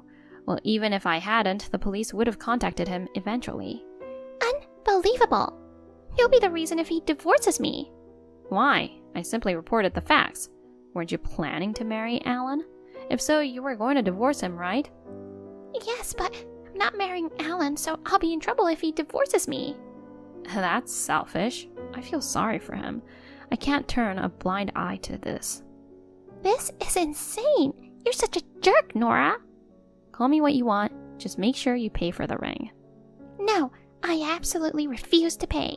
It's your fault for upsetting me. Fine, then I'll have my attorney contact you. What? An attorney? It's exactly what I expected from someone like you. I've already asked her to handle it. Like I said earlier, unless you're held accountable, you won't learn. I'm doing this for your own good. I'm not happy about any of this. I don't know what to do. I had to cancel the wedding venue, you know. Since it's less than 2 weeks away, I have to pay half. You went ahead and made the reservation on your own. Figure it out yourself. Or maybe you can rely on your husband. I don't know if he'll help, but who knows, right? Oh God, this isn't how things were supposed to go. Nyla's husband came over to apologize and paid compensation for the ring. He found out about Nyla's intention to divorce him and decided to go through with it. He said he was paying it for her as a form of asset division. He repeatedly apologized, acknowledging his responsibility as a husband for not intervening to prevent her from getting carried away. I'm sure she'll regret losing such a decent husband. She lost all her savings due to cancellation fees for the wedding venue, and her husband has also had enough of her. I'm told she's been crying every day. Since she seems to have suffered enough, I withdrew the complaint. With the compensation money, Alan and I brought a pair of rings. I fell in love with them the moment I saw them, so in the end, I'm very happy with the result. Despite everything reaching our 10th anniversary, I wish a lifetime of happiness for us. Mother-in-law, I just finished dropping off the dry cleaning you asked me to do. I'm on my way home now. Is there anything you need? I'll stop by the supermarket if you want. Gina, that's not important. The laundry hasn't been taken down from drying. It's almost evening and you're not finished with your chores. You'd better bring it in soon. I was going to do that too, but you told me to take the laundry to the cleaners. You said to go get the dry cleaning done right away. Did I? That's right. Well, that doesn't mean to neglect the other laundry. You must have skipped doing it. I wasn't slacking off. You're always making excuses, aren't you? It's almost sunset, and you still didn't take in the laundry. You should just come home and finish folding it. Okay, but... What? Are you trying to talk back to me? No, I understand. And of course, you have to finish the other chores, don't you? Yeah, I haven't vacuumed yet. Huh? You were so slow, aren't you? How is it possible that you haven't even finished cleaning? What in the world have you been doing all day? What do you mean? I made breakfast and went shopping. I did the errands you asked me to do, but then it was already noon. I rushed to cook lunch, cleaned up halfway through the day, and hung up the laundry. While I was doing that, you asked me to drop off the dry cleaning. I just finished that, and now I'm asking you if you need anything extra just in case. I was just asking if you needed anything else. You make it sound like it's my fault. Don't blame me for your slowness. I didn't mean it that way. You asked me what I was doing, and so I told you. Oh my God. I said, you said. You're so mouthy. All you can do is housework, so do it right. If you can't even do your chores, I'll kick you out of the house. No, but... Okay? You're not good looking, you're slow, you're lazy, and you're a nobody. You should be thankful that I'm letting you stay here. Do you understand? Yes, ma'am. Then get your ass home and get it done. If you're late making dinner, you'll be in even more trouble. Okay. Mother-in-law, I'm really sorry if I'm wrong, but I want to ask just to be sure. Did you go into our room by any chance? So what if I did? Is there a problem? I don't know. We told each other we wouldn't go into each other's rooms. It's how we can live together. Is that right? That's right. Besides, things are obviously missing. If it was just a few things, I guess maybe I would think I lost them. But, I mean, half of my clothes are gone. And my favorite hats, bags, scarves, and accessories. I thought I had put them away in a safe place, but they're gone. I've looked all over the room, but I can't find them anywhere. Do you know where they are? Oh, I threw them away. What? Why would you do that? Because you're a lazy person, and if you have a lot of stuff, then you can't keep up with the cleaning, can you? So I made it easier for you to clean. It's for your own good. You should be grateful. Oh no. I bought those things little by little. I cherished every one of them. Why would you do that? Throw them away without asking? Because you have Carl. Why do you need to dress up? You're not having an affair, are you? Please stop it. I would never cheat on him. I love Carl, so you better not be. I just like to dress up. Carl understands that. Especially I like accessories and other small things. Carl bought many of them for me. I really cherish them. I never thought you'd throw them away without asking. I can't believe you have so many fancy things. Did Carl really buy them for you? Yes, I wouldn't lie about something like that, would I? Huh, Carl. I don't know why he's so sweet to you. If you have a t-shirt, a hoodie, and some jeans, that would be enough. There's no need to keep the extra stuff. I'm glad I threw it away. Huh? What do you mean? Because you guys will break up. You can't move on if you have things that were bought for you, right? It's better to have no memories. Huh? What are you talking about? I've never thought of breaking up with Carl. Please don't say something like that. I get that you don't like me, but I'm not going to break up with him for you.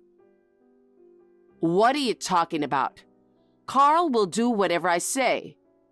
Of course he'll listen to me. He's such a good boy, you know. If I tell him to leave you, he'll divorce you in a heartbeat. That's not true. I believe in Carl's love for me. Well, if you want to believe that, go ahead. I think it's you who will be hurt later. Mother-in-law, did I do something to offend you? If you have something on your mind, please speak up. No, nothing. Oh? I was against it even before you got married. Oh? Was it that you didn't want Carl taken away from you? So what? I didn't want him to marry you anyway. Okay. And yet his father said, Carl has met a nice girl. If it's her, I'm all for it. Carl said he wouldn't marry unless it was you. I had no choice but to let him marry you. My feelings for you haven't changed since then. You're not worthy to be Carl's wife. Oh, But his father passed away last year, right? That's why I decided you two need to break up, even if it took this long. what are you talking about? Because without his father, who's the most senior person in this house? It's me, of course. What I say is law. Mother-in-law, it's true you own this house, but you can't ask me to divorce him. You're a persistent one, aren't you? I pick on you a lot. I thought you'd just up and leave. You've got guts, don't you? You were intentionally harassing me, weren't you? Obviously. I told you already. I've never accepted you as his wife, not even for a second. If you still don't want to leave after I say all this, I'm going to work you even harder, so get ready for it. Let me make this clear. I have no intention of divorcing Carl. You say so, huh? Do you want to fight me that badly? Then you'd better be prepared. If you hate me so much, why did you ask me to live with you? You don't want to be in the same space with me, do you? Of course I don't like it. Don't you get it? You are such an idiot. I don't want to live with you, but more than that, it's because I wanted to live with Carl. What? Because my husband passed away. I pretended to be lonely. After we three moved in together, I was planning to kick you out. Carl and I can live happily together as mother and son. Oh my God. I didn't know you were thinking about that. I won't keep quiet about it. Go ahead and say whatever. It won't make any difference. I'll make your life hell until you are begging to leave this house. I'm looking forward to it. Hey, what the hell are you doing? Anyway, call me right now. Hey, are you listening to me?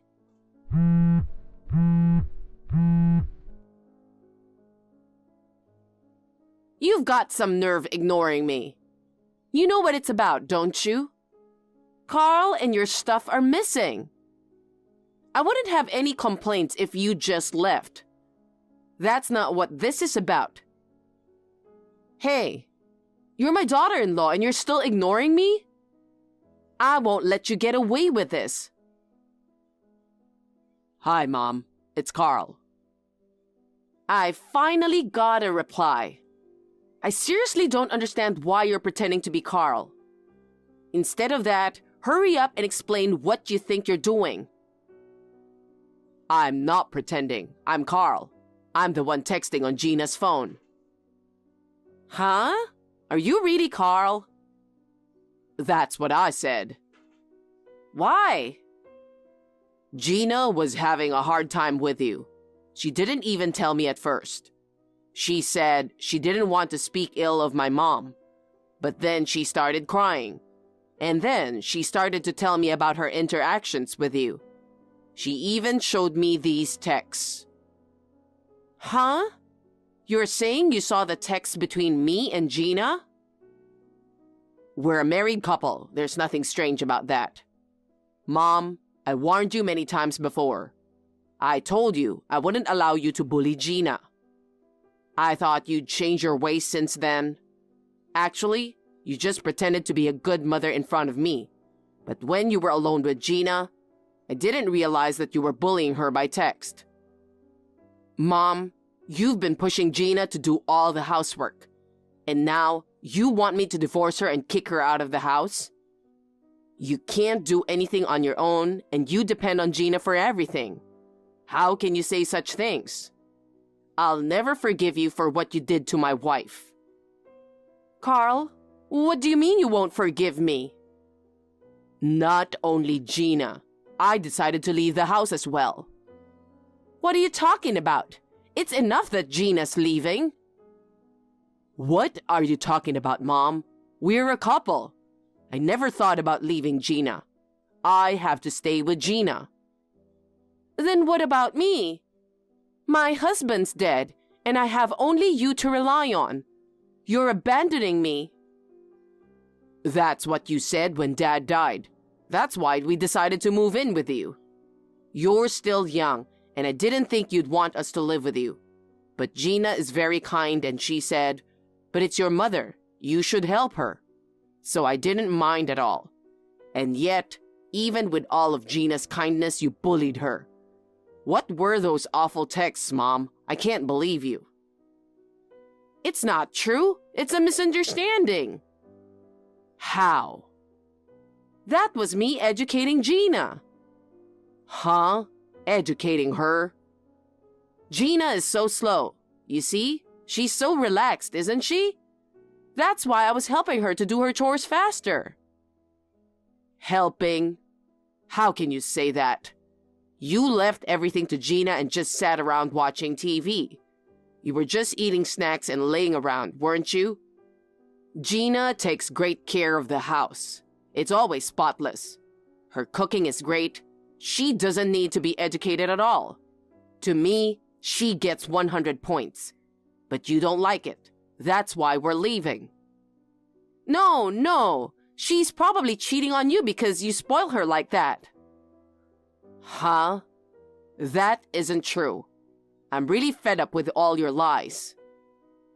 It's not lies. She's married to you. But she dresses up so much and has so many fancy accessories. Don't you think it's suspicious? Okay. You think she's cheating on me just because of that? Gina likes to dress up. And I'm happy when I see Gina dressing up and having fun. I want her to stay beautiful forever. We go shopping together and I give her gifts. There's nothing fishy about it at all, so please, don't make yourself sound any more ridiculous than you already do. Besides, if you say Gina is cheating on me, do you have any proof? I have no proof. If you say any more hurtful things without any proof, I'll never forgive you for the rest of my life. Oh, Carl, do you know who's the most senior person in this house? Huh? Even you, my son, are not allowed to disobey me. Do you understand that? No, and I don't want to. I really feel sorry for you, thinking you have that kind of power over me. It's sad. Huh? Why should you feel sorry for me? I just want you to be happy. Gina is not the one who can make you happy. Wake up, Carl. You're the one who needs to wake up, Mom. Don't you realize that I love Gina? I'm not going to divorce Gina no matter what you say. I've already made up my mind. I'll cut off my ties with you. Ha, Carl. You don't know what you're talking about. Your own mother who gave birth to you? You can't do that. I won't allow anyone to hurt Gina, no matter who they are. Carl, wake up.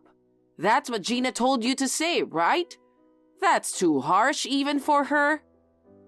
It's not. It was all my decision. Actually, even though you said all those terrible things to her, Gina was trying to stop me from leaving the house. What? But I'm worried about Gina's heart. I asked her to leave the house with me. I convinced Gina to leave the house. Oh no, wait a minute. I've been wanting to tell you, but I've been holding back. There's a reason I wanted you guys to get divorced. Reason? What reason? You've been married for several years. And yet, you haven't shown any signs of having kids, have you? I can only assume it's because of that girl anyway. If that's the case, I think it would be better for you to leave her and remarry a younger woman. I think it would be better for you to remarry a woman who can bear a child. You know, we've never tried to have a child before. We didn't dare to try to have children until now. What? Why? It's because of you, of course. What? Me? You wouldn't be kind to Gina even if she was pregnant. For the safety of the child, she thought it would be better not to have a baby while we're living with you. We both agreed about that. Even if she does give birth to a child, I don't want my kids to see their grandmother picking on their mom. I wouldn't do that. How can you say that? Who's going to believe you? You and I are going to have to live separately from now on. And I think it's time to start thinking seriously about having kids. Even if we have a baby, I won't let you see them. Why not? I'm their grandmother. That's awful. Have you forgotten? I told you already that I'm cutting ties with you. There's no need to be so angry. Whose fault is it that I'm angry? I'm sorry. Maybe I said a little too much to Gina. It's not me you need to apologize to. Besides, even if you apologize now, it won't change how we feel about you. I have no intention of contacting you at all in the future. And you, Mom, don't ever show your face to us again. We'll be estranged from you as of today. From now on, you're free to live on your own. Huh? Are you kidding me? Carl! Carl! Wait, I'm sorry about your wife. Long time no see. How are you? Huh? Who is it? Don't tell me you've forgotten me. I'm just a poor mother who lost her precious son to you. Oh, mother-in-law. That's right. You seduced my son into leaving home with you. I can't tell you how much I missed him. But I heard about you. I heard you're having a baby. What? How did you know that? I heard it from an acquaintance. He said, I heard your son is having a baby. Congratulations. That's what they said to me. Do you know how it feels to hear that from a stranger? I've been lonely every day because I was suddenly left alone. You had a baby and lived happily ever after. Can I go now? Huh? I just contacted you. Even if I get a text from you, I'm supposed to ignore it. Carl told me to ignore it, so I'll leave now. Carl didn't say that. Then I'll just tell you what I want. It won't take long. I've been frantically searching for you both. Huh? You've had enough fun already. From now on, I'll raise the baby. Please don't joke about that. I will never let you see the baby. How can I joke about that? From now on, it will be just me, Carl, and my grandson. That's crazy. You're still the same as ever, aren't you?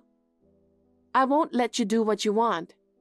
Carl and the baby are my family. There is no way I will let them live with you. You're still talking so rudely. Prepare yourself. Mother-in-law, where are you now?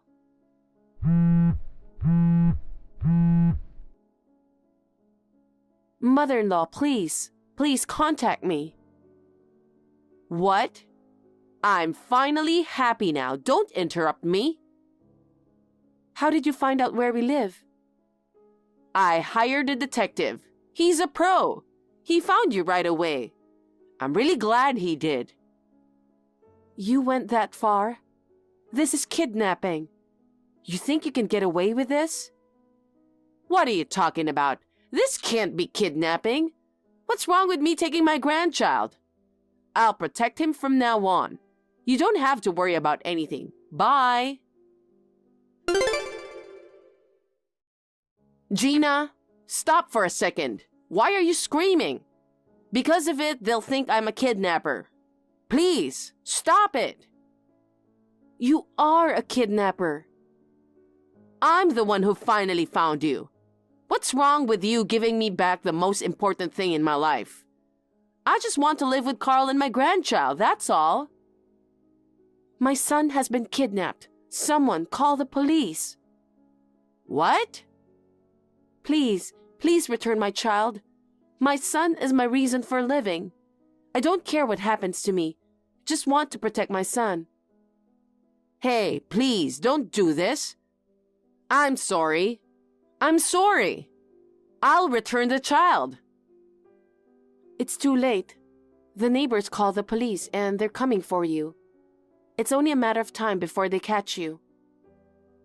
Oh no, they're coming for me? You took my baby, of course they are. I just wanted to see my grandson. What's wrong with that? How can you say that? You climbed up on our balcony. You climbed up and broke in through an upstairs window without permission. That's a crime. What's wrong with that? You're so annoying. I really hate you. I hate you. Do you realize the situation you're in, mother-in-law? You're about to be arrested by the police. How dare you speak so hatefully to me? Arrested? I won't be arrested. What are you talking about? My mother-in-law, whom I thought I had severed ties with, has kidnapped my child. This is a huge crime. I've asked the police to make sure you'll never have access to us again. I've told them specifically. Don't do that. I'm your family. I said we cut ties with you. Please, please don't send the police to me. In the meantime, the police arrived. I left everything to the police. I'm so glad that my son is back safe and sound. I'm going to make sure that my mother-in-law will never have access to us again. But just to be on the safe side, we decided to buy a house in a place that she doesn't know about. We will never see her again, but we will live happily together as a family. Hi, Carrie. Thank you for your hospitality today. Actually, Tom was a little worried about whether I would get along with his family, so I was a bit nervous myself. But you welcomed me warmly, and I was relieved to see that Tom has such nice and kind parents like you and Jack.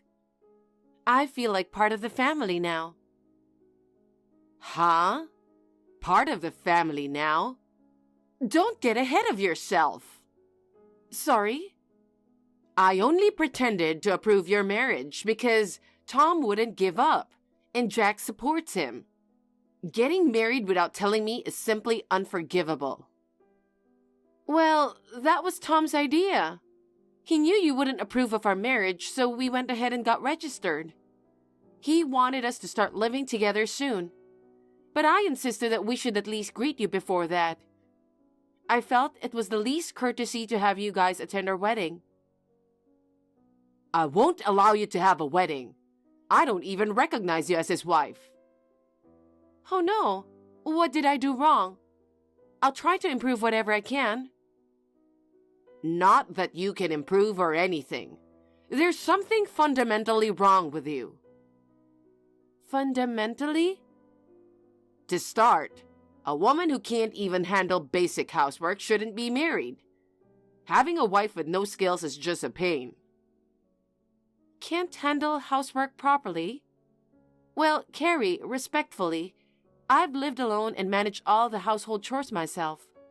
Plus, I enjoy cooking, so I've been cooking for myself every day. I plan to do the same when I move in with Tom. You're going to quit your job, aren't you?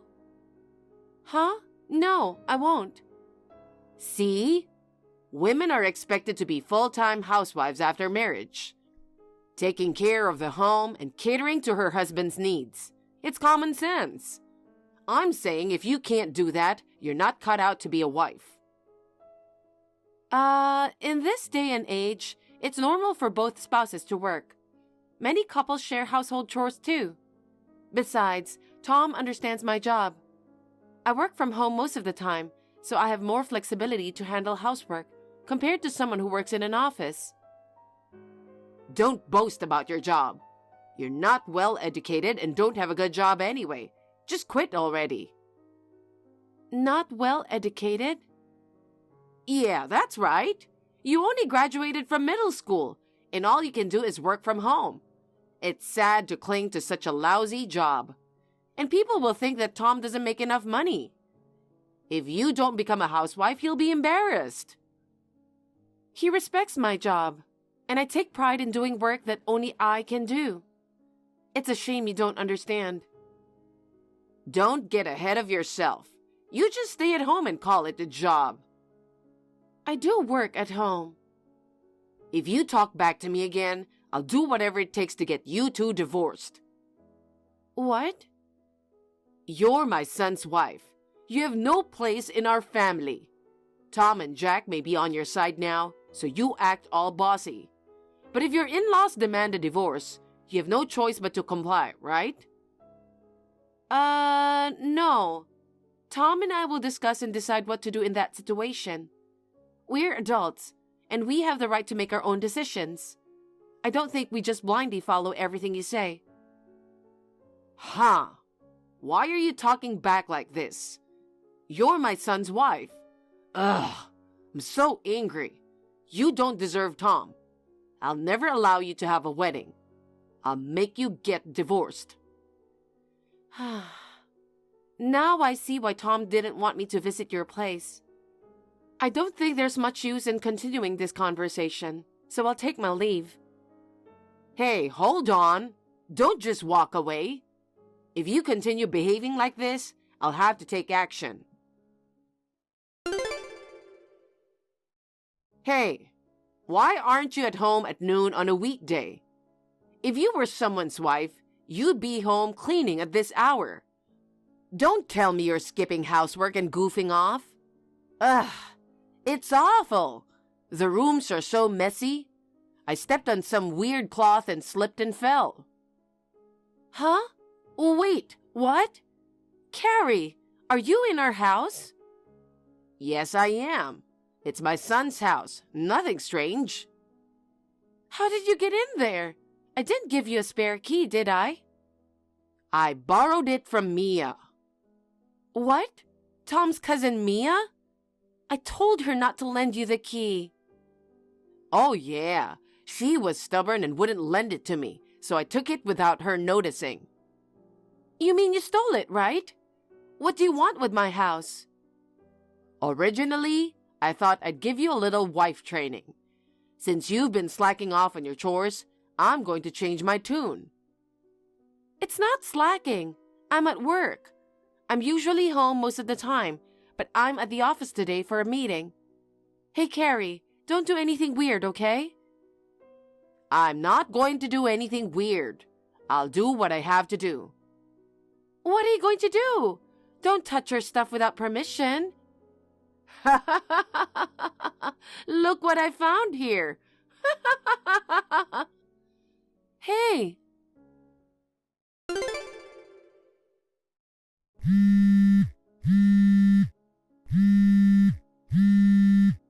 Hey, Carrie, what have you done?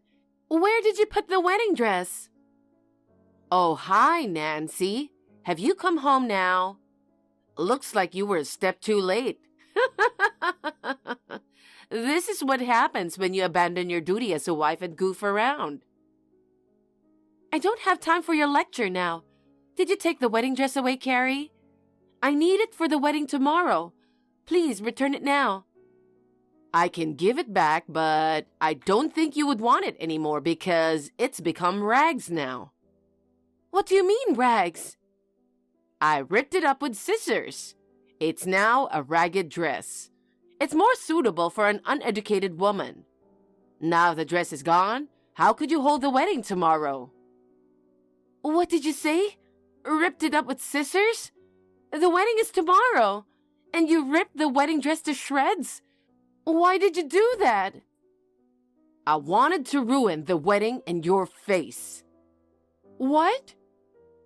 My precious son Tom is getting married to an uneducated woman who didn't even finish school properly. I couldn't stand the thought of it. And yet, he even registered the marriage without telling me. And now, he's decided to hold the wedding without discussing it with me. I really don't want it to happen. I don't understand. Do you think you have the right to do that just because you're not happy with the wedding? I only have one day until the wedding. You made that dress, didn't you? That means you won't have to pay anyone even if it's ruined. It was your handmade dress. And you have no time to make another one now. No wedding dress, no wedding ceremony. You'd be held responsible for the dress and you'd lose face. Hopefully, Tom will be annoyed and get you divorced. Then, you'll be kicked out of our place. Yes, that's what I thought. Excuse me, but are you serious? You're acting so foolish. Did your hatred for me fry your brain or something? What a rude and foul-mouthed thing to say. Why did he marry such a woman? He's a nice boy just like his father, but he clearly doesn't have his father's keen eye for choosing a good woman. He went and fell for a bratty girl like you who can't even do housework. I can't help but be blunt. Your mysterious behavior is driving me insane. Do you realize how much effort it took me to make that dress? An entire year. I designed it, I stitched it together by hand. I invested all my passion and skill into it. And now you've torn it to shreds for no reason? Damn it all! What's the point? I don't like the way you work either. I don't know if you're a designer or a seamstress. They're just minor jobs around the house. We're not discussing my job here. I mean, it's none of your business. You're so cocky. I really don't like it. What are you really going to do tomorrow? Mia is looking forward to it. The dress and the wedding. Well, I'm sure Tom and Mia are looking forward to it too. If you don't have the dress, then we have no choice. If you had kept an eye on it, it wouldn't have been ripped to shreds. It's all your fault. What kind of messy shifting of responsibility is that? I can't believe you ruined your niece's wedding to bully your son's wife. It's disgusting. What? My niece? Mia is Tom's cousin. In other words, your niece, right? You ruined her dress. I really feel sorry for her. A wedding is the once-in-a-lifetime event for the couple. Then her aunt, of all people, has ripped up her dress and ruined it. She will be devastated. I don't know how I can face her. What? What are you talking about? Mia's wedding is next month, right? Huh? No, it's not. Isn't it your and Tom's wedding tomorrow? No, our wedding is next month. Huh? Why? What?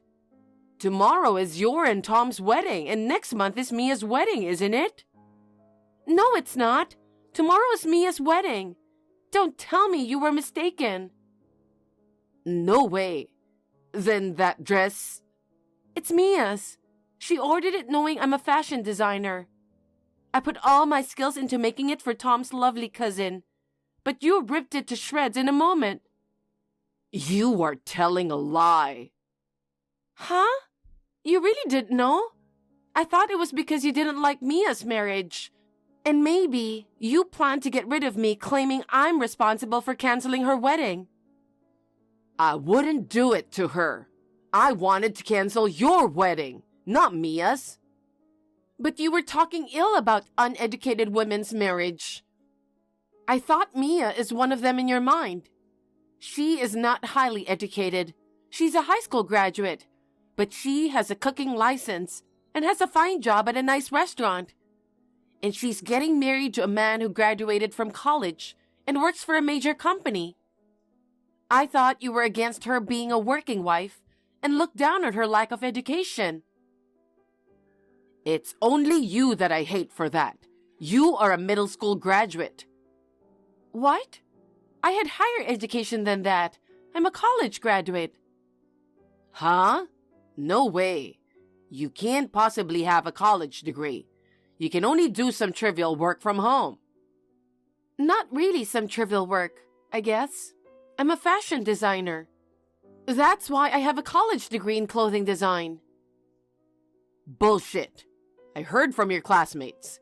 They said you quit high school halfway through. It means you only graduated from middle school. It's true that I quit going to that high school, but I earned my credits and received my diploma.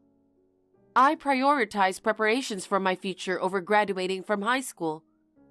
First of all, I needed to learn a foreign language. Learn a foreign language? I went to a college in Italy. I came back to the US after graduation to work as a designer. I can show you my diploma if you want. What? If that's the case, you should have told me earlier. Why didn't you tell me? When I visited your house the other day, I explained it to you thoroughly. Jack and Tom were very understanding about my background and the nature of my work. But you only caught the part that I'm working from home, and you just misunderstood the whole thing from what you heard. Shut up. Are you saying it's my fault? I don't care about me right now. What are you going to do about Mia's dress? The wedding is tomorrow. You stole the key to our house from Mia, and you broke into our house and ripped off her dress. It looks like you really hate her. How are you going to explain this? I don't know. I tore it off thinking it was yours. I didn't mean to tear up Mia's dress. It's your fault for leaving it there. It's not my fault. You're not even going to apologize. Mia has been kind to me, and I feel like she's my sister, so I spent a year making this dress just for her. And you stole it like a thief, and even tore it to pieces. And what is that logic you are not guilty because you thought it was my dress? You're the worst, the most vicious, and the dumbest. Shut up. Who do you think you are to talk to me like that? Ah, I have an idea. I just tell everybody that you did all this. Huh? Mia ordered a wedding dress, but you couldn't make it by the due date, so you just tore it. What kind of a designer is that? Now your reputation is ruined. You'll have no choice to get a divorce and disappear from our lives. I'm speechless. You know what? I have recorded this message thread from the middle of the conversation. I will show this to Tom, Mia, and her husband, and your husband, Jack, and I will decide how to handle it from now on. What? A recording? That's not fair. Not fair? Seriously? Think about what you've done before you say anything. I will never forgive you. You're the one who will disappear from our lives. I sent the recorded message thread to all the parties concerned. Jack, Tom, and Mia's husband were furious and rushed to Carrie. She was thrust divorce papers, and Tom declared that he cut ties with her. Mia's family also declared their insulation. Afterwards, she was charged for the cost to rent the wedding dress and the compensation for the dress she ripped. She had to pay for them with her own pocketbook and money from selling brand bags and other items. She became extremely poor and was evicted from the house alone. Her relatives were aware of the incident, and no one would help her. She is now working part-time to make ends meet. Later, at our wedding, we invited Jack.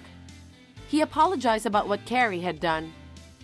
I am relieved to know that he intends to watch over me and Tom's married life. Richard, can you come to the hospital today? Sorry, I'm stuck at work today too. It might be a little tough. Oh, really? I'm sorry, I've been working late a lot lately. I guess since I've been in the hospital, you've been really busy, haven't you? Oh, you think so? You used to be able to get home on time almost every day. Well, that's true, but I thought I should work harder for you. What? Because of me, you're bedridden. We're going to need a lot of money from now on too. I want to make money while I can. It's already happened, so don't worry about it. If you collapse too, it could make things even harder. Don't work so hard. Vera, I'm really sorry. I'll make it up to you and support you for the rest of my life, so please forgive me. You don't have to apologize anymore. It's okay. It's not okay. If I hadn't made that wrong turn, you'd be able to move around right now. I'll never forgive myself. There's no point in regretting the past. You must be in a lot of pain. Well, I can't sleep at night just thinking about the accident. But it must be harder for you. You had to quit the job you love so much. Well, yeah, it's been hard for me too. But I'm just happy that you're okay. You got hurt badly, but miraculously, I only got a scratch. Hey, will you come visit me tomorrow? I have some things I need you to bring from home. Sorry, I can't come tomorrow either. Oh, you have to work late tomorrow too? I have a meeting with a client in the evening. I have to take him out for drinks. Richard, you work too much. Can't you go home early sometimes? Your wife is in the hospital. If you tell your boss what's going on, he may cut you some slack. No, I don't think that's possible. Everyone at work is so busy. I can't ask for special treatment just because a family member is in the hospital. Besides, if there's something you need, why don't you just ask your mother? She doesn't work, so she's free, right? Well, maybe she can spare some time, but she can't drive. She wouldn't be able to carry all that stuff. What about your father then? He has a car, right? My father can't come. He's on a business trip overseas. You knew that, didn't you? Oh, he was? But you know what? You can't depend on me all the time. I can't depend on you. You're my husband, right? Yes, but stop bothering me so much. I'm working for you, you know. Okay, I'll ask my mom to bring me a few things. I'm sorry, but you're gonna have to. But you're talking kind of crazy. Huh? I don't know if you're worried about me or if you just don't care. I hate to say this, but maybe you're planning not to come to the hospital ever? Huh? There's no way that's true. I'm more worried about you than anyone else. I'll definitely come visit you when things settle down at work. Well, that's good. To be honest, I don't want to go to the hospital for now. Huh? I don't feel comfortable seeing my mother-in-law. Why? Think about it. I made her precious little daughter bedridden. I bet she still hasn't forgiven me. That's not true. My mother and father both see it as an accident that couldn't have been helped. They don't blame you. No, I'm sure both of them really resent me. If I were your parents, I would never forgive me. I would think that they would want me to divorce you. Don't worry. My parents would never ask us to divorce. In fact, they want us to continue to support each other. So don't be so negative. Let's both do our best to stay positive. Huh? Well, yeah. Oh, I have to go to a meeting soon, so I'll talk to you later. Okay, good luck with work. Sorry, Vera, I'm working late again today. I'll eat out, so you don't need to make me dinner. What? Are you going out for drinks again? Well, it's not really a drinking thing. It's more of a work thing. I see. My mom made your favorite dish today. I'm really sorry. I'll have it for breakfast tomorrow. Okay, I'll ask my mother to put yours in the fridge. Listen, Vera, why don't you go back to your parents' house? What? What do you mean? Your mother came over today. She's taking care of you, right? Yes, but... I don't want her to have to come over every day. I feel bad for her. She can't drive, so she takes the bus, right? Then maybe it would be easier for her if you went home. That may be true, but my mom doesn't work, so she has time. She says it wouldn't be hard for her to make the trip for her daughter. No, I'm sure she is pushing herself. I doubt that.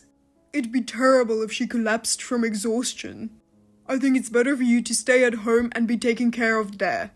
But I want to stay here if I can. Why?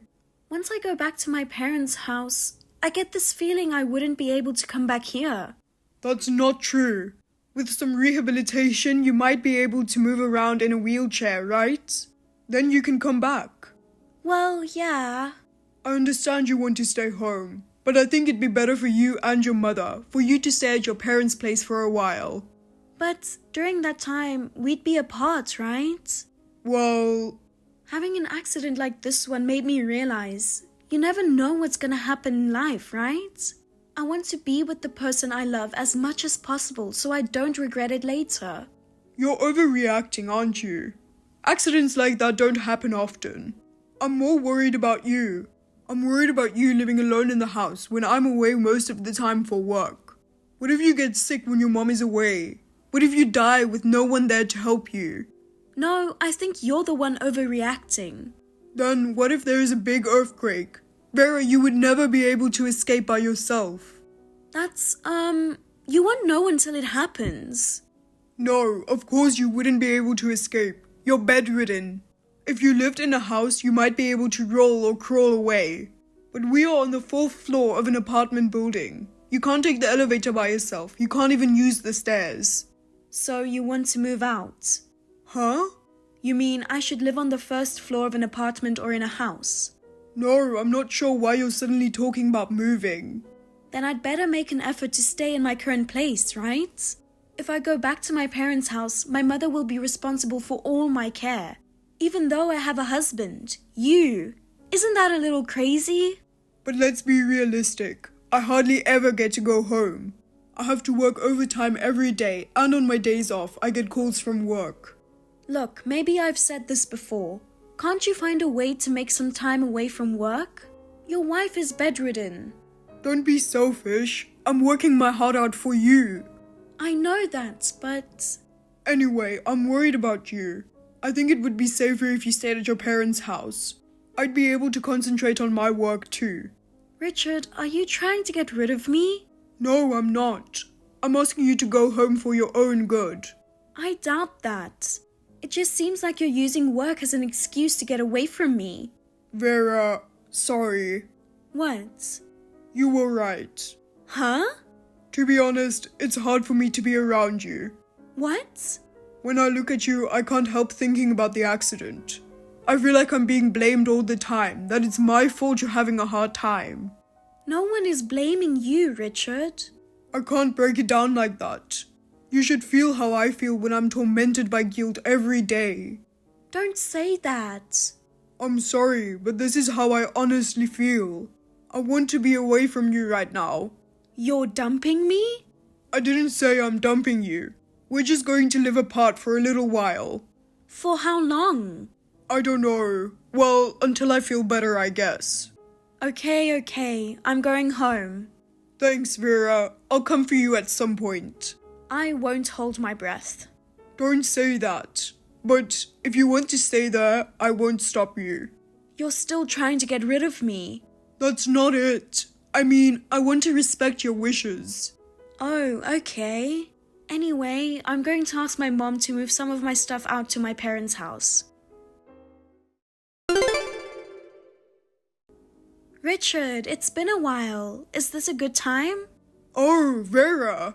What are you surprised at? I didn't know you were alive. Huh? You thought I was dead? No, I haven't heard from you in a while. You were bedridden. I thought you were already gone. That's rude. I'm bedridden, but I'm full of life. Oh, yeah. When are you going to come for me? Huh? You said you'd come for me when you felt better. It's already been 6 months since then, right? Sorry. I've been busy at work. I've been working late as usual. I'm sorry I haven't been able to see you. You're lying. What? My mother told me. She told you what? She said you've been bringing a woman to the condo.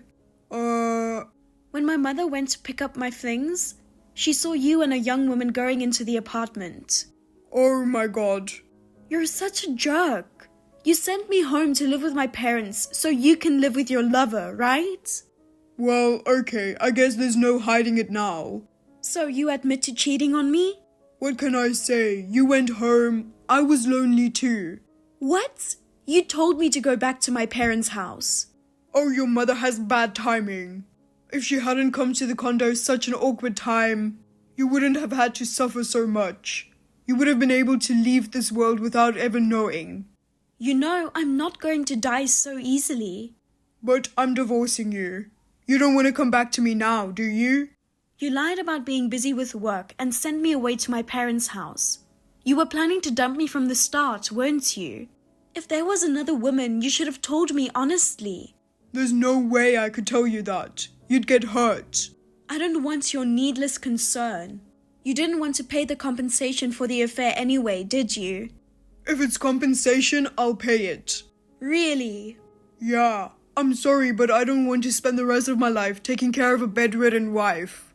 If I can get a divorce and be free, I'll pay you whatever compensation you want. Okay, that's fine with me. Let's get a divorce. I'm glad you're a reasonable woman. But your life is over. Huh? No, it's nothing. What do you mean my life is over? Nothing. Good luck with your new wife. Hey, Vera.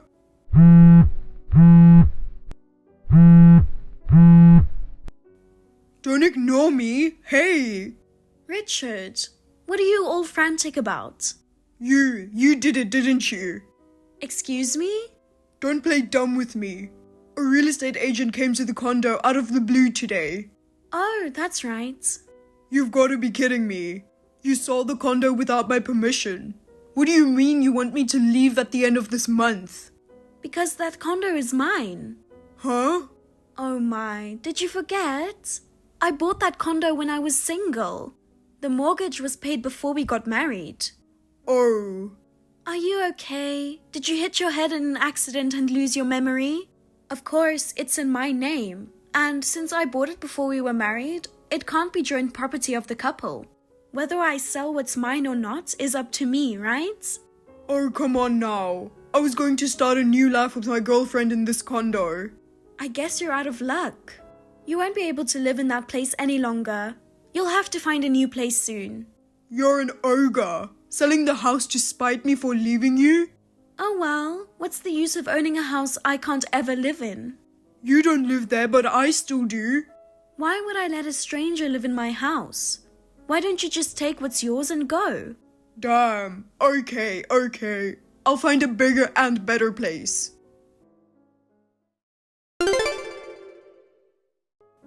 Vera, what is this? My mother-in-law and the movers came earlier. They took away all our furniture and appliances. What about it?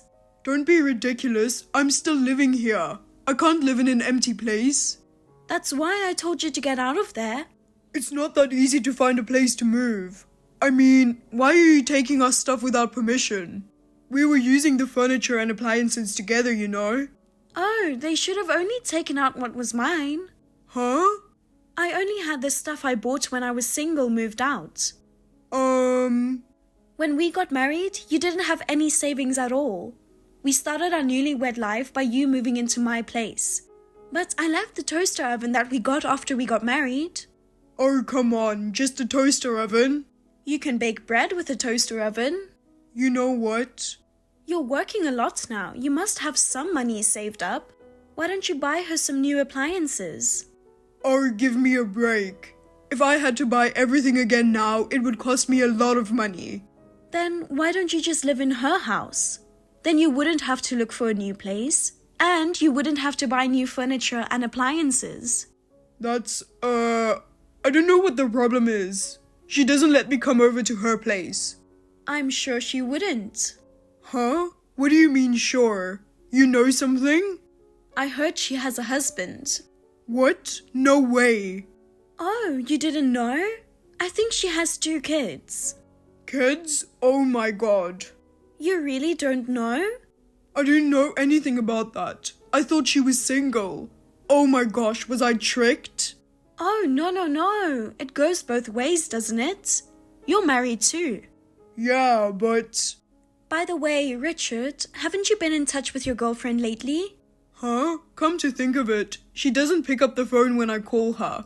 And my messages haven't been read. I think her husband has found out about the affair. I'm sure he'll file a claim for compensation soon. What? Of course, I'm going to demand my share of compensation too. Make sure to pay up. Wait a minute. How do you know so much about her? My mother told me. Your mother? She hired a detective agency. They checked out a lot of stuff for us. Oh no, my gentle and calm mother-in-law. You underestimated her, but she always suspected you. What did I do? I didn't show any signs of suspiciousness. She was dumbfounded. I thought it was crazy too, even when I was bedridden and hospitalized. You didn't visit me at all, citing work as the reason. Oh.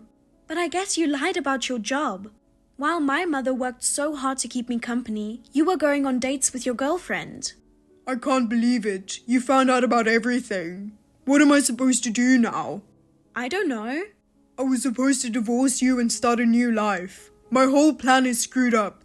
Hey, Vera, can we just not get divorced? Excuse me? I'll never cheat on you again. I'll take care of you. No thanks. I don't want a piece of trash like you taking care of me. Don't say that.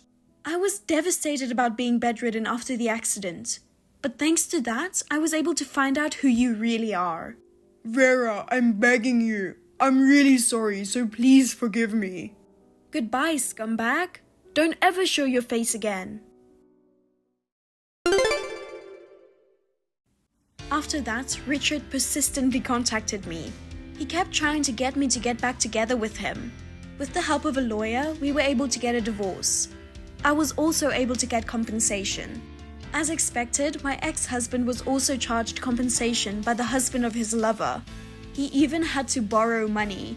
Now he lives in a shabby apartment with very cheap rent. He is working part-time in addition to his day job, and he is working without rest. As for me, I have been bedridden for a long time. Thanks to my efforts in rehabilitation, I am now able to move around in a wheelchair. I can only thank my mother for supporting me. I will continue to do my best in rehabilitation, and when I am able to go out, I would like to go on a trip with my mother. Thank you for watching. Please rate the video and subscribe to our channel. See you in the next video.